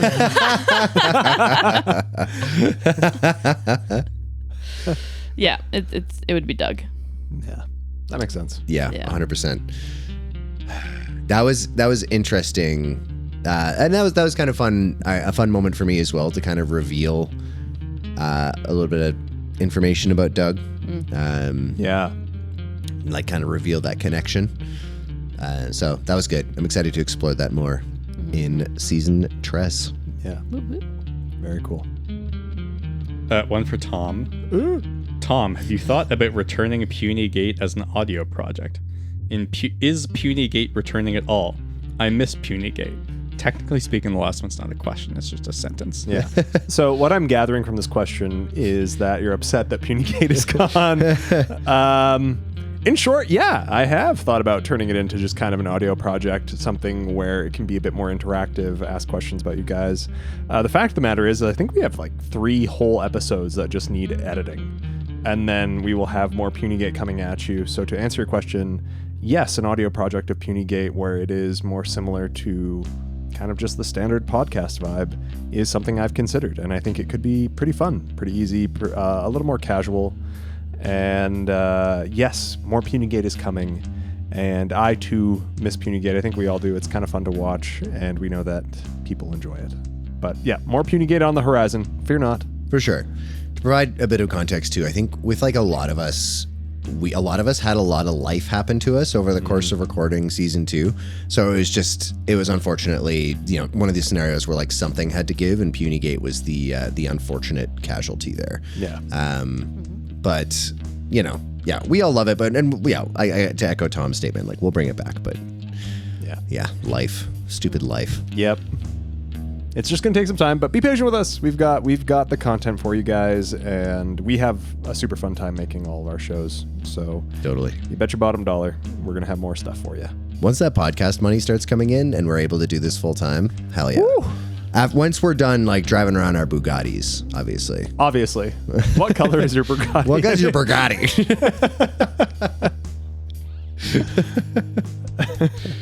Great question. Mm-hmm. I've got a question for Alex. Alex, from McMangus, which mythical creature would you most like to transform into next? It actually says mythical creature. Mythical creature. Yes. I apologize. My dyslexia kicked in the wrong way. Which mythical creature would you like to most Oh my, I'm falling apart, guys. Would you like to creature what? I think I'd like to take the Methicorn in a more realistic direction. Okay. Actually, but just do a Meth Rhino. Ooh. Do what they thought a unicorn was, but have it essentially be an armored, like 2.5 ton Meth Rhino. Nice. And I want to just drive that through Brian's plot. Just, like straight through whatever Brian had planned for an episode. Just for something different, I guess. Yeah, exactly. Keep it fresh, mix it up. Yeah. Also, I like the mythical creature. You're like, what's a creature that doesn't exist? Rhinoceros. Well, not for long, unless we get our shit together. You're right. You're absolutely right. Damn. There was a message. Okay, a northern white Methosaurus. Okay, how about that? That makes me feel better. Well, now I'm heartbroken. Okay, I have a question. I don't actually have a question. I'm scrolling as I'm saying this out loud. I have a question for the whole cast. The Stars Aren't Alright has featured in part on a few different shows now, and that is incredible. What are your dream joint projects for you guys, both as a group and possibly personal? And then the question asker, some of these people asked questions and they asked to remain anonymous, so that's why some of them we shout out and some of them we don't. Anyway, so this question asker, though, has said, I, for one, would love to run a LARP event with Brennan Lee Mulligan of Dimension 20, and holy shit, yeah, that's a great idea. That's a good-ass answer.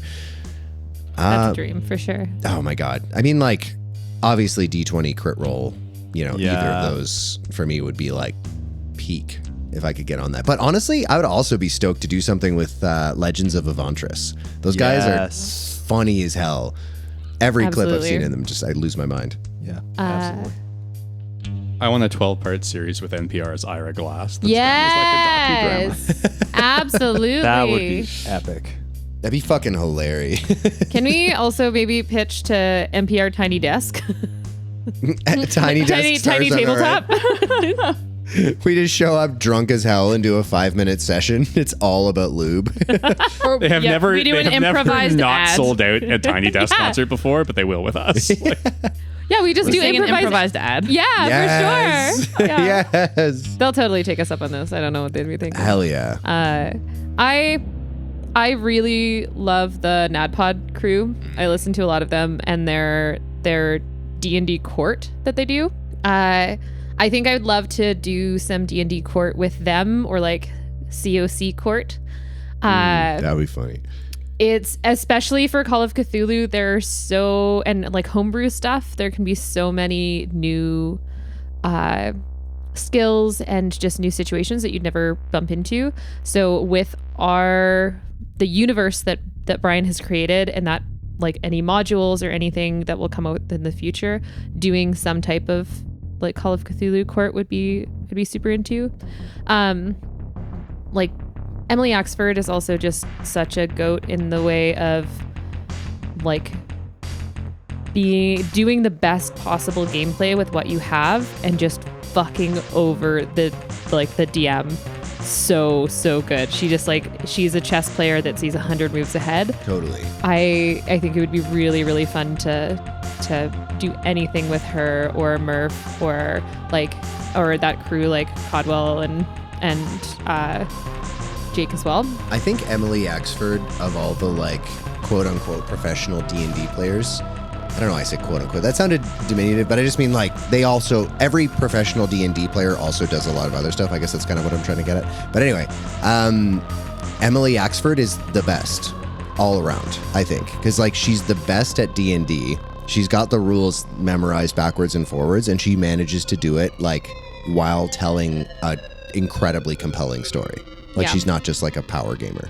Yeah, but she is also just a power gamer. She is a power gamer, but she justifies it, so it's fine. I really like the tone of this story because it's like we just came second in a junior B hockey tournament somewhere in the backwater of the province. The local news has come to interview us, and we're like, yeah, I'd like to play against Ovechkin. Like, I can fucking take him. You're absolutely correct. Yeah, that's exactly what this is.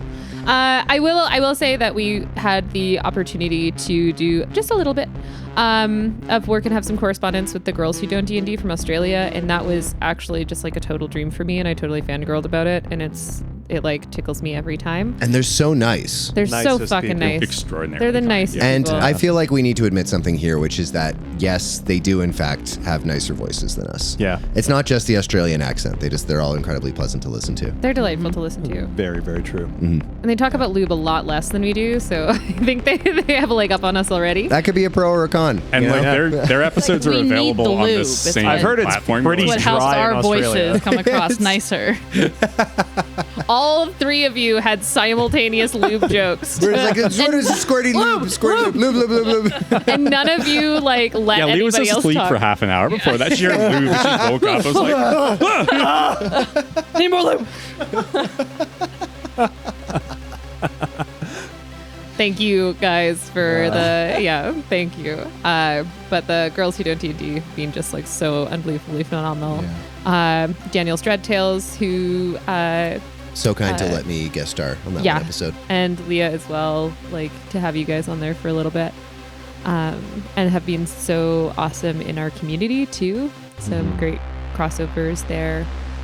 They also just did Extra Life, which was super fun to chat with them through. So it's such a fun, like, cool community.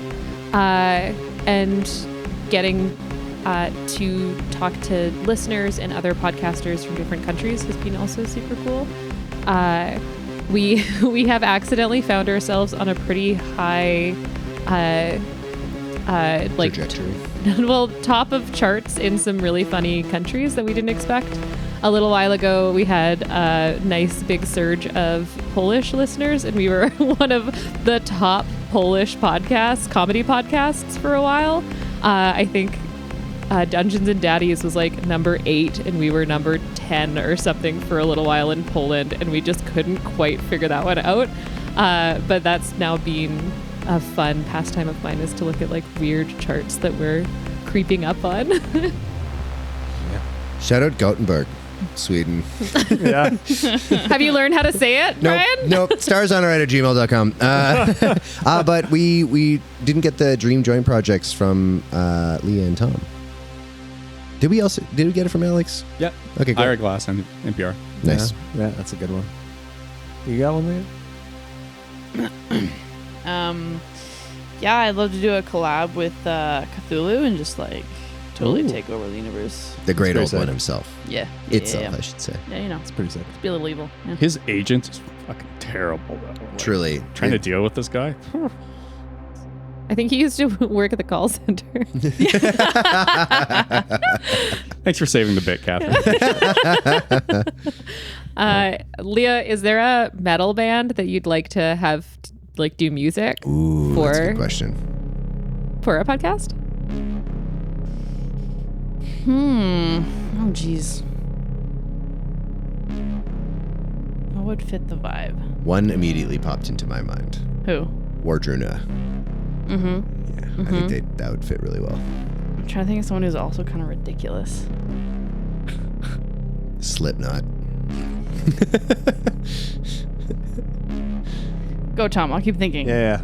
Mine isn't a metal band, but Coheed and Cambria would be a pretty good fit. Yeah. For me, the joint project, I would probably have to lean towards the Critical Role's Dimension 20s of the world as well. I kind of started DMing because I watched Critical Role way back when it first aired on Geek and Sundry, however many years ago, and I've been a DM ever since. It's been 10 years of being a DM now, which is pretty sweet, so it'd be pretty great to have a full circle experience there. But the big thing for me is trying to get, I would love to see our podcast be something that it is an occupation for us. It provides a bit more, and we get to dedicate more resources and more time to it. That's beyond the dream joint projects. The dream project is to make The Stars Aren't All Right something of its own. You know, that's what I'm in pursuit of at the moment. 1000%. You probably picked up on this, audience, but we like actually kind of enjoy each other's company. I mean, Leah fucking hates Alex and also Yeah. all men, but Deserved. deserved totally. But despite that, we do enjoy each other's company, and hot damn, it would be sick to be able to do this more full time. Just no Y chromosomes. I'm the only thing preventing Leah from just cutting a swath of destruction through masculinity. You all fucking owe me. Just holding the line. Wow. I alone. That's such a boy thing to think, too. It's all about me. You're holding all of this on your back. Absolutely. God, it's a tough life. Okay, the band I thought of is Arion. It's European. If you know about this, you're cool. But there's this one song in this album. It's a concept album, The Source. It's called Everybody Dies. Fitting. Yeah, that fits. You should listen to it. Stellar. Oh yeah. Hell yeah. Does anyone else have a question queued up? I can also go.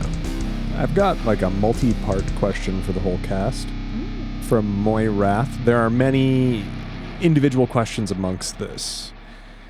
We'll start with the first one, and I think we kind of already covered this, but we can retouch on it. What are your favorite moments from season 2?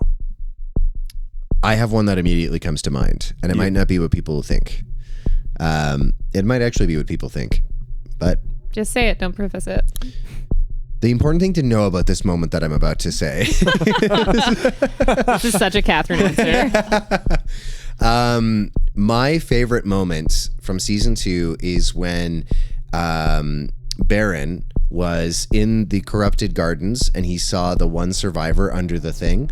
And then I had that moment of being like, Baron realizes he could die here.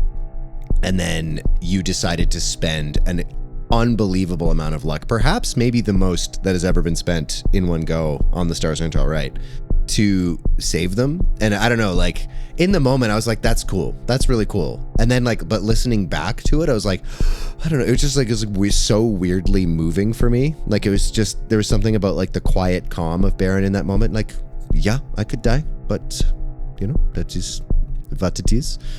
And yeah, That character died 9 minutes later. he did. That was rough. But like, I don't know. That doesn't Because change of creatures. because of creatures And But tripping creatures. there is nothing anyone could have done. What I really liked about that is I rolled poorly and you were like, you trip, and fucking Leah was like, no, I would like to interject to make this my kill, actually. I could be more culpable. One of my favorite moments was, I can't remember if it was the second last episode or third last episode, but I mean, Juno and Glade had a lot of good moments, but where we had kissed again and then we got sanity for it. Such a good moment. I like the metagaming. Sanity, please. Well, that first time, Brian decided to just do it. He set a precedent. It's true, and as always, I am punished for rewarding you.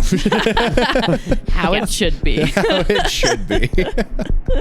I thought this is what you specifically asked for. Yeah, when we started this podcast, you're like, Yeah, please punish me. Punish me. Please. Yeah. What about Du Bois? Alex. Tom, you go first. It's so hard. I feel like there were so many good moments. Honestly, I don't know if it's my favorite moment, but I did really enjoy the way Piotr died. Not necessarily his death, but everything that led up to that, like all of the decisions that got us to the inevitable end, that whole little segment. Like speech all the way up until his magical horn was removed from his forehead, I think is like honestly a very good ending for that character. And I think what really kind of sold it for me is that whole time he wasn't dressed like a hobo teacher. He was dressed in like his finest clothes, a far cry from the person you met, and yet the exact same in so many ways. So yeah. Yeah, I was going to say Piotr putting on the nice clothes too. I thought that was a nice little piece of grace that everybody gave this character. And like Catherine played a part in making sure that happened. Everybody kind of let that happen. I appreciated that, and I thought that it was a nice little send-off for him, even though he was obviously a piece of shit. It was a little piece of dignity that we accorded to Piotr, which was uncharacteristic of all of us, and especially me. But it was nice. Yeah. There's a line, the Hail to the Chief by, anyway, I'm going to remember it later and it's going to bother me, but it's talking about a rapping guy. He's talking about how he's so well dressed, and he's like, I don't want my best dressed day in a casket. And it is funny. It's like Piotr basically dressed himself up for his own funeral. Yeah.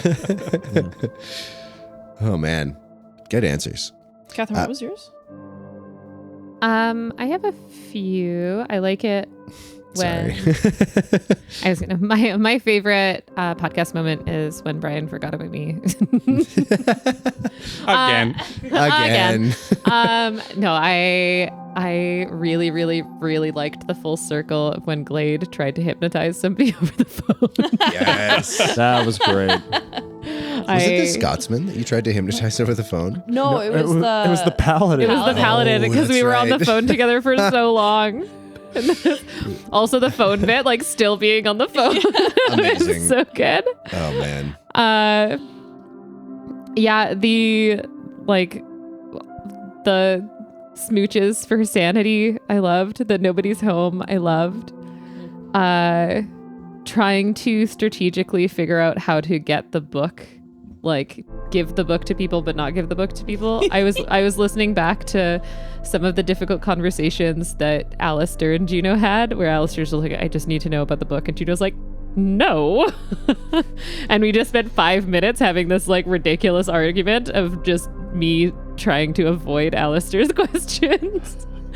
I think this season is packed with really good moments, but the hypnotizing over the phone, getting other people into that, so good.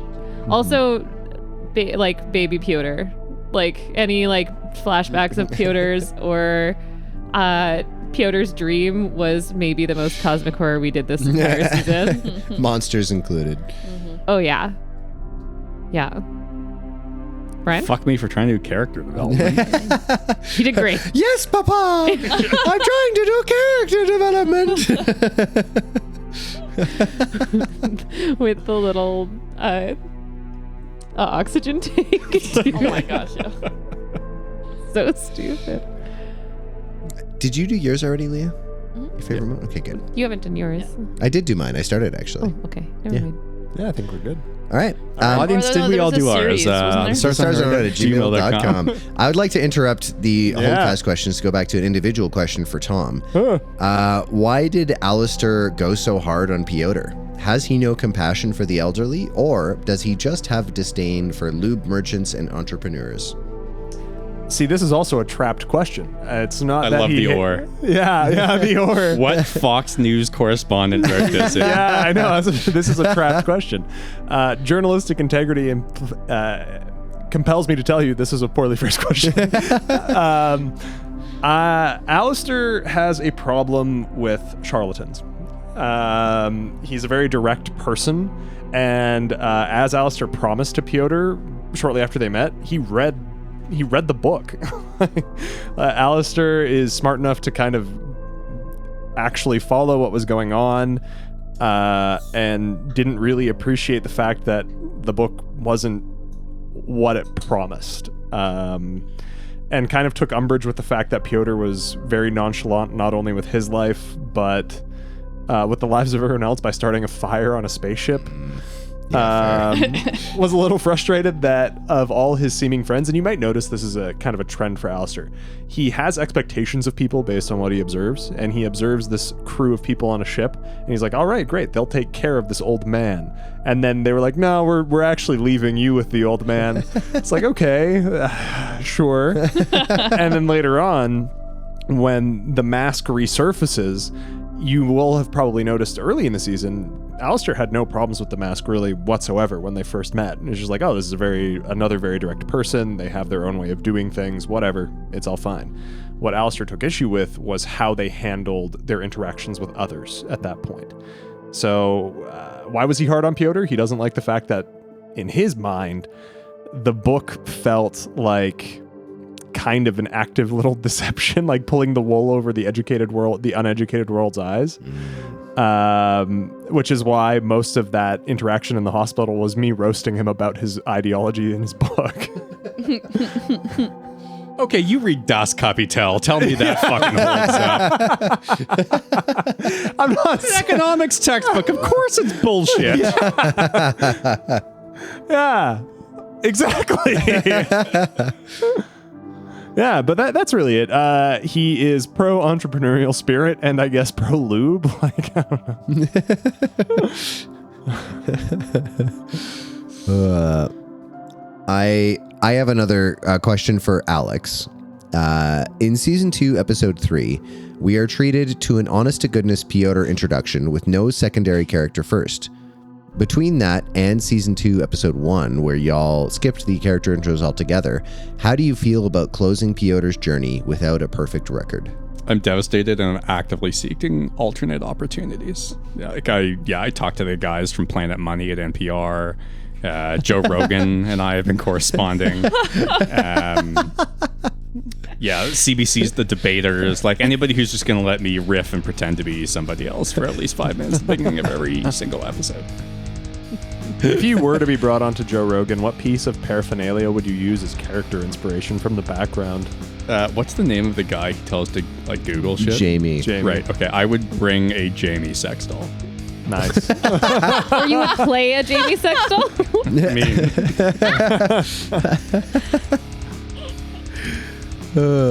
Hell yeah. Anyone else have anything? One of my other favorite moments was just the hospital. Oh, right. The hospital and the armory. Yeah. That's great. I just love the idea that the hospital is just a person and then the armory. Is a guy. You realize you're so fucked when you want us to walk into like any other type of building from now on. Also, You guys step into the store. Bonk. Hello. Hi. You guys go to the bank. Whoa. You guys want to give me your credits?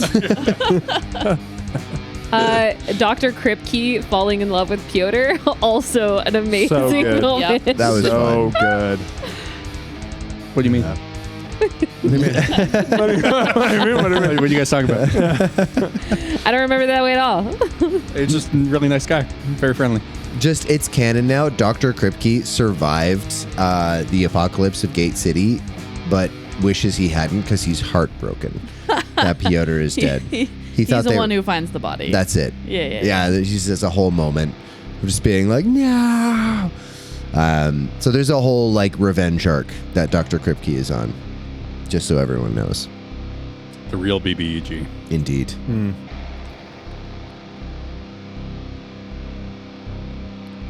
Brian. That's me. Oh, this is also for everybody else. Can you describe the look that was on your face when the mask almost took down Doug during the finale of season 2? Other players, please feel free to elaborate. Oh, I love that they think that I almost took down Doug. You came close. To be fair, he succeeded his con roll, because if he had been unconscious for when the monster showed up, he probably would have died in that moment. I don't remember. Does anyone remember what my face was doing? Because I feel like at that point, probably resignation. I probably had a look of resignation on my face.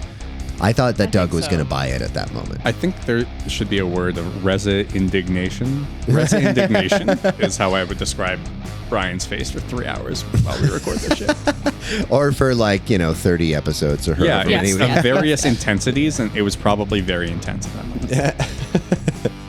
I honestly, the only face I can remember is Brian's face after the mask said that Doug looks good in red. Because I was like, oh, fuck. Yeah. No, that was a moment you probably realized, I think you realized in that moment when you saw my face, but the mask almost died right there. Yeah. That was an interesting thing. Mm-hmm. But Lady Luck, she was on your side. Mm-hmm. Any other inputs, team? I was pissed. I'm like, not again. Leah, you can't just kill us all the time. Not again. I'm never trying to kill you guys. All of us are like, I don't know about that. So many eyebrows going right now. I wouldn't say never. Let's double tap one for Brian. Brian, your outro always includes the fact that you make the music and do the editing for the show. That's pretty cool, but what we really want to know is, do you have a spreadsheet or something with those fun, obscure factoids, or do you just wing it the day of? I found a list of 100 bizarre animal facts, and I most of the time pick one kind of more or less at random, but occasionally if I don't know, the episode, I feel like there's just an animal that it made me think of, then I'll look up a bizarre fact. But most of the time, I just pick a random one that I enjoy while I'm recording the outro. Hell yeah. Hell yeah. Audience, you wouldn't believe what we had to do to get Brian all of these incorrect animal facts. I have a crazy animal fact too, but I think we should save it for the end. Yeah. Bookmark that shit. Yeah, I've got a good one. Hell yeah. What about for the whole entire crew? This is from Moirath. What horror elements actually scare you?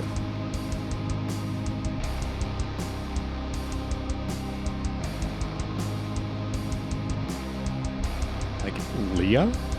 Yeah, that's an acceptable answer. What did you say? Can confirm. Can confirm. Yeah. I actually do have one, but I want to go last. Ooh. So I'll go. I mean, in game, the actual big spooky Cthulhu Mythos creatures do frighten me. They are quite horrifying by themselves. The whole idea around them. In reality, it's just clowns. Yeah, it's just actual clowns. Yeah, that's fair. Yeah, those guys are horrifying. I'm just gonna say it briefly. The angel. Yeah. I had to really not try to picture what you described because it's very trypophobic. Right. Oh yeah. Yeah. Shit. Sorry. Oh, it's fine. Yeah. Touche. I think for me personally, I a lot of horror has an element of helplessness kind of baked into it, and none more so than mythos horror. And I think that really gets me. Like the idea that like you have essentially already lost. There's no grand battle. It's just like you're fucked and there's nothing you could do. Yeah, that gets to also me. Insanity being like, I mean, sure, the creatures can like chomp you and like whatever, right? But it's like the going insane, like losing control of yourself. Yeah. Oh yeah, big time. Just like Very true. ugh. I am very afraid of kind of the real horrors of making the wrong decisions in those moments, and not being able to fulfill the expectation of of my character, of the story, but also to make poor decisions in the moment that aren't true to my character. That's the thing that gets me going. This last episode is really hard because I had to really fight Catherine instinct and Juno instinct and try and get them on the same page. How do you mean? All Catherine wanted to do was bewitch. Right. Yeah. You want to push the big red button. I just want to push the big red button. And so around every corner, if you could have watched me during the recording at the table, I was like making crazy eyes at everybody because I'm like, is it now? Do I do it now? And it was never the right time. And it wouldn't have been something that Juno would have been like, I'm going to try this like crazy brand new thing right now. She would have just like used her gun, or if she had had more time to like chill, maybe and like plan, she would have done it. But all I wanted to do was just push the big red button. Yeah. So it was a battle. I feel like you actually had that battle several times throughout the season as well, where you just kind of wanted to shoot someone. And I don't know how much Brian cut that down, but it would be like me being like, I'm gonna run. I'm gonna shoot him. Yeah, I'm gonna run away. I'm gonna shoot him. I'm gonna shoot him. What am I gonna do? I'm gonna shoot him. No, I'm gonna run away. Yeah, and so some of those battles is like me playing against my like, how do I get what I want out of this, but also how do we get a good story out of this, and how do I play true to my character? So it's the horror of disappointing people.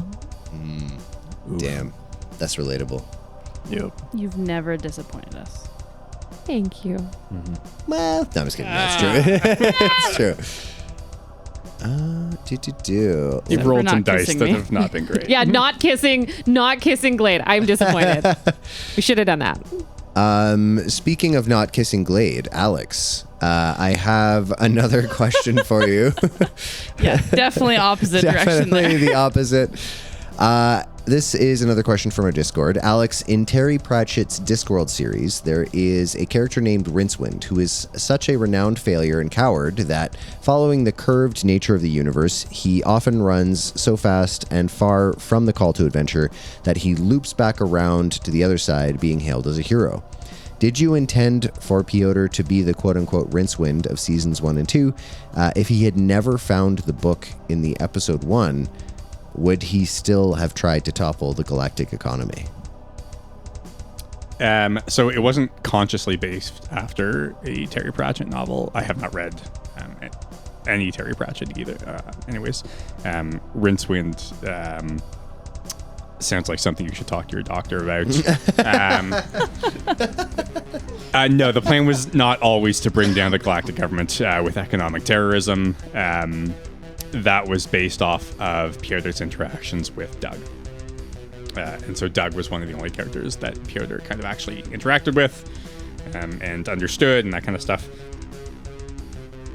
And so it was really that interaction that brought the economic terrorism to mind for Piotr. Before that, he was really just looking for profit and status. And then after that, he decided that profit and status were not worth it in the current system. What an arc. Truly. A narc? Yeah, probably. What a fucking narc, dude. No, what an arc. Truly. Truly. Fairly. All right.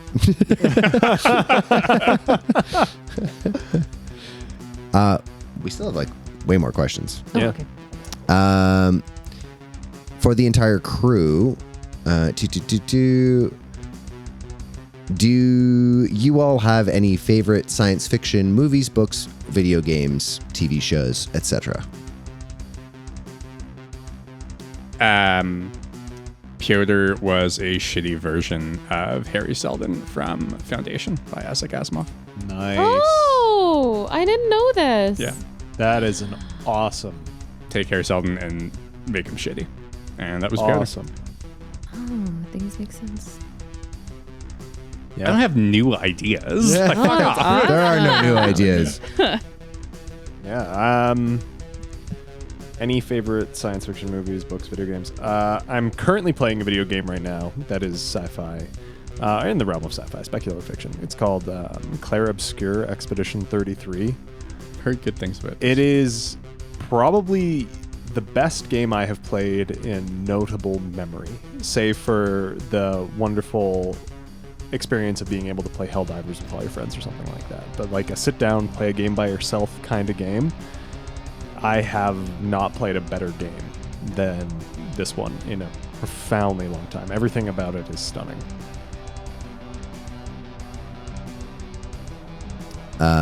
Movie. And it's especially great to play on your ND mattress. Oh. Any me those mattress. Protect managed democracy from the comfort of an ND mattress. I would say for me, movie would be Aliens, the second one. Books would be the Expanse book series. Thank you, Catherine, for lending me them. And then video games. Oh man, I'm playing a lot of Helldivers 2 at the moment, but Cyberpunk 2077 was a huge inspiration for the tone of my setting. So, yeah, that's my answer.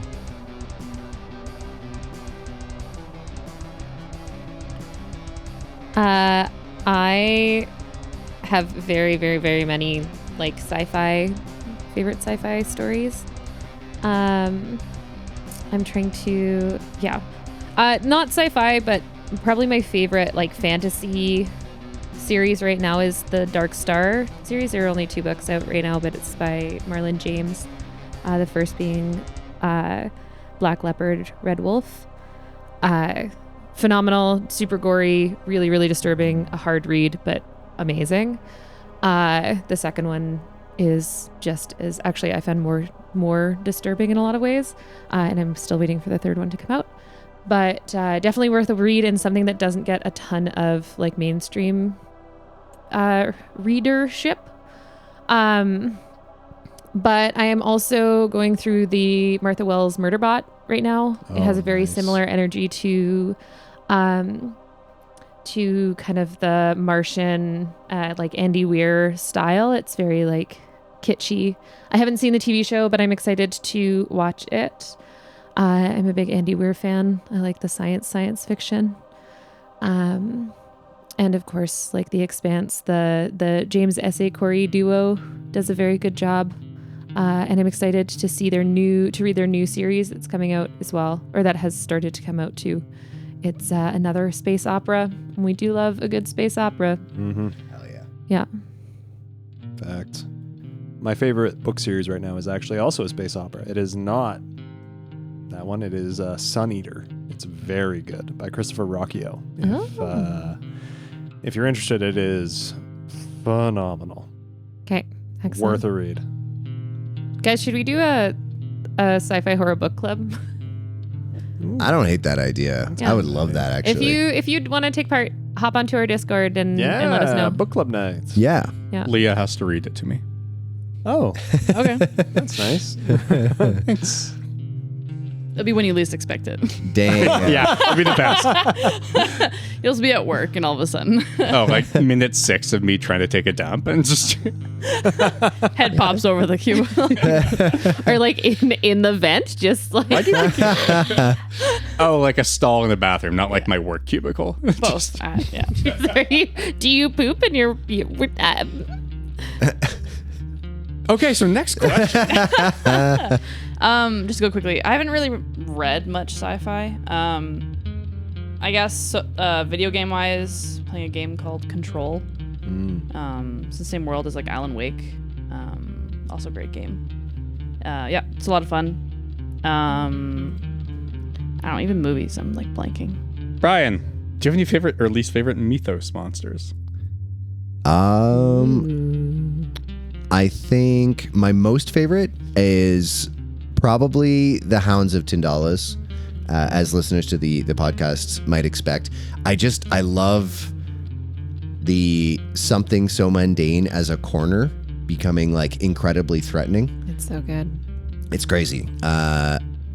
And my least favorite, probably the color out of space, just because it's like, I really like that story, but as a monster, as like a creature, I'm like, I don't know. Maybe I'm just dumb, and I'm like, I just don't really get it. Like, it just seems kind of like it just shows up, and then it just does something, and then it goes. And I'm like, I want it to have like an effect. I want it to have like stakes, and it feels like the hounds do. Do you also feel stupid being like, okay, you take 1d6 super pink damage? Yeah. That's actually the only part of it I like, honestly. I'm with you on the color out of space thing. I read that short story. I was like, okay, that was fun. What are we afraid of? Yeah, like what happened here? What happened? Yeah. This was by McMangus. Whose character is most like themselves, and how is it them? How's it, Tom? How is it, Tom? Oh, Tom. What? He just got Tom with an H. Tom. I got Tom. Yeah, it's actually pronounced tomb. We've been meaning to talk about this. Whose character is most like themselves, and how is it, Tom? I don't consider Alistair terribly similar to Tom. Lift was like more adjacent Lift to Tom. was very Tom adjacent. Yeah. Alistair is not very Tom adjacent. Except for the fact that Tom walks around with a sword and a pistol at all points. That is true. Yeah. True. Heavily armed. Heavily armed. Deeply illegal. Yeah. I think that actually there's few more parallels between Catherine and Juno. I knew it. I knew that this was going to be me instantly. Yeah, probably. Yeah. I can only play like kind of wholesome characters because I don't know how to go into other directions. Juno comes to Catherine very naturally. Remarkably naturally, which is maybe a problem. Yeah. I do think that there's a lot of Glade and Leah too.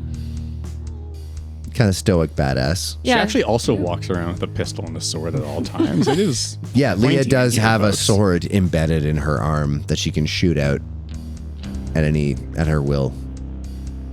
But which arm? We don't know. And then I mean Alex and Piotr are basically the same. You're basically the same person, yeah, for sure. 100%. Post Methacorn, actually. Alex is essentially a bullet-ridden corpse. That's part is nobody knows what I look like, so nobody can disprove that. That's true. It's true. It's literally impossible. Yeah. And you know what? Yeah, to be fair, I am Michael Wormwood, the man in the blood red suit. For sure. It is weird how you're immortal. Yeah. Yeah, And he only ever wears red. exactly. That is strange. The giant cock is kind of a thing too. Was that in the deep lore? Because I don't think that came up in the podcast. That's the only type of lore. It's it. Yeah, you know what I'm saying? Oh my god. Oh dear. The second part of that question is most tragic death of the season / least tragic death of the season. We already kind of touched on the second one. So what's the most tragic death?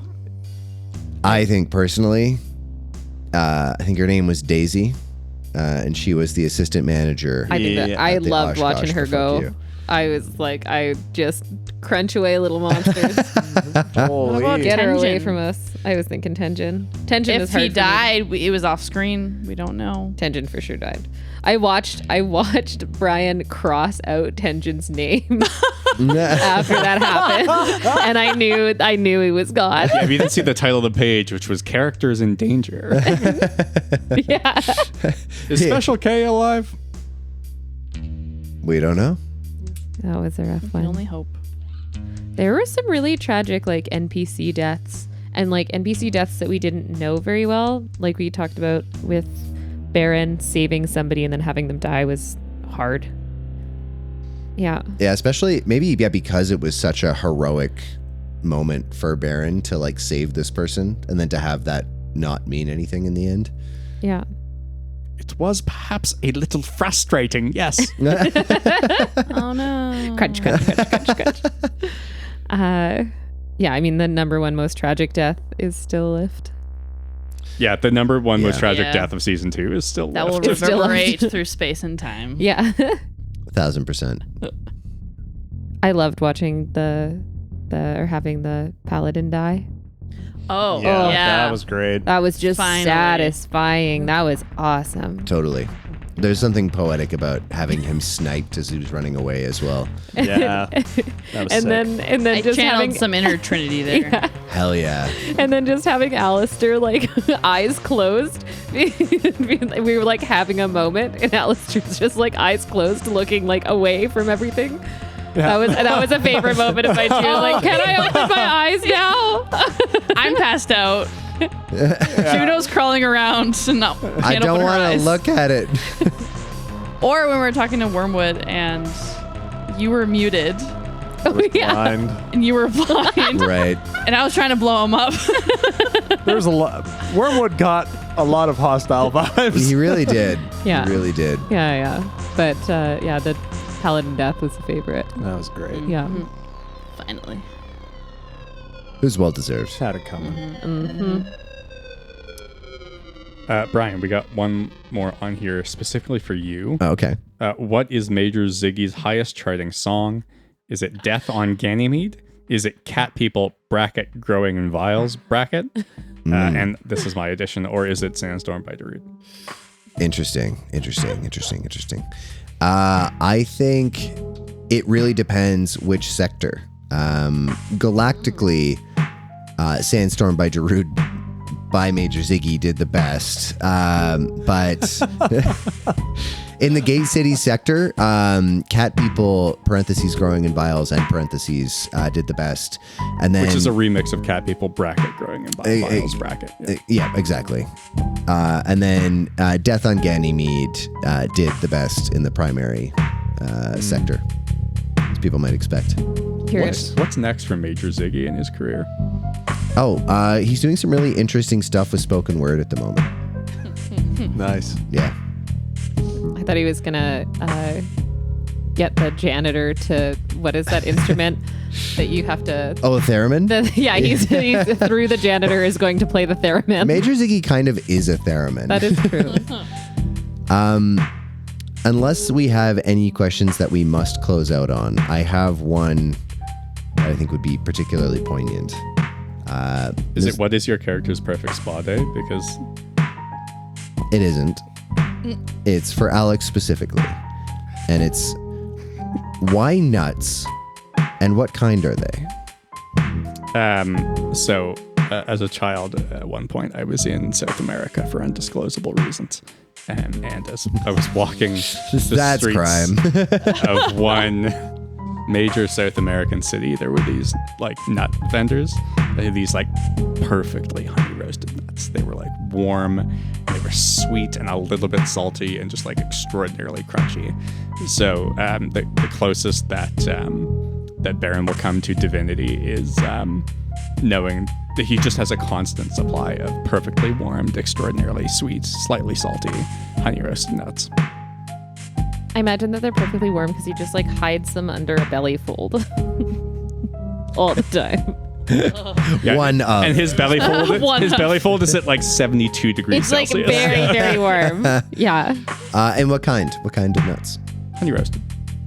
That's not a kind of nut. That's It the is. thing you can do to a kind of nut. Yeah, like are Yeah. they macadamia nuts? Are they honey roasted peanuts, almonds? almonds. I reject your categorization of nuts here. I'm telling you that the type of nut is honey roasted. In the future, they have developed a specific breed. I feel like that's a nut treatment. Not a nut. They grow treat your from honey nuts. trees. Hell yeah, brother.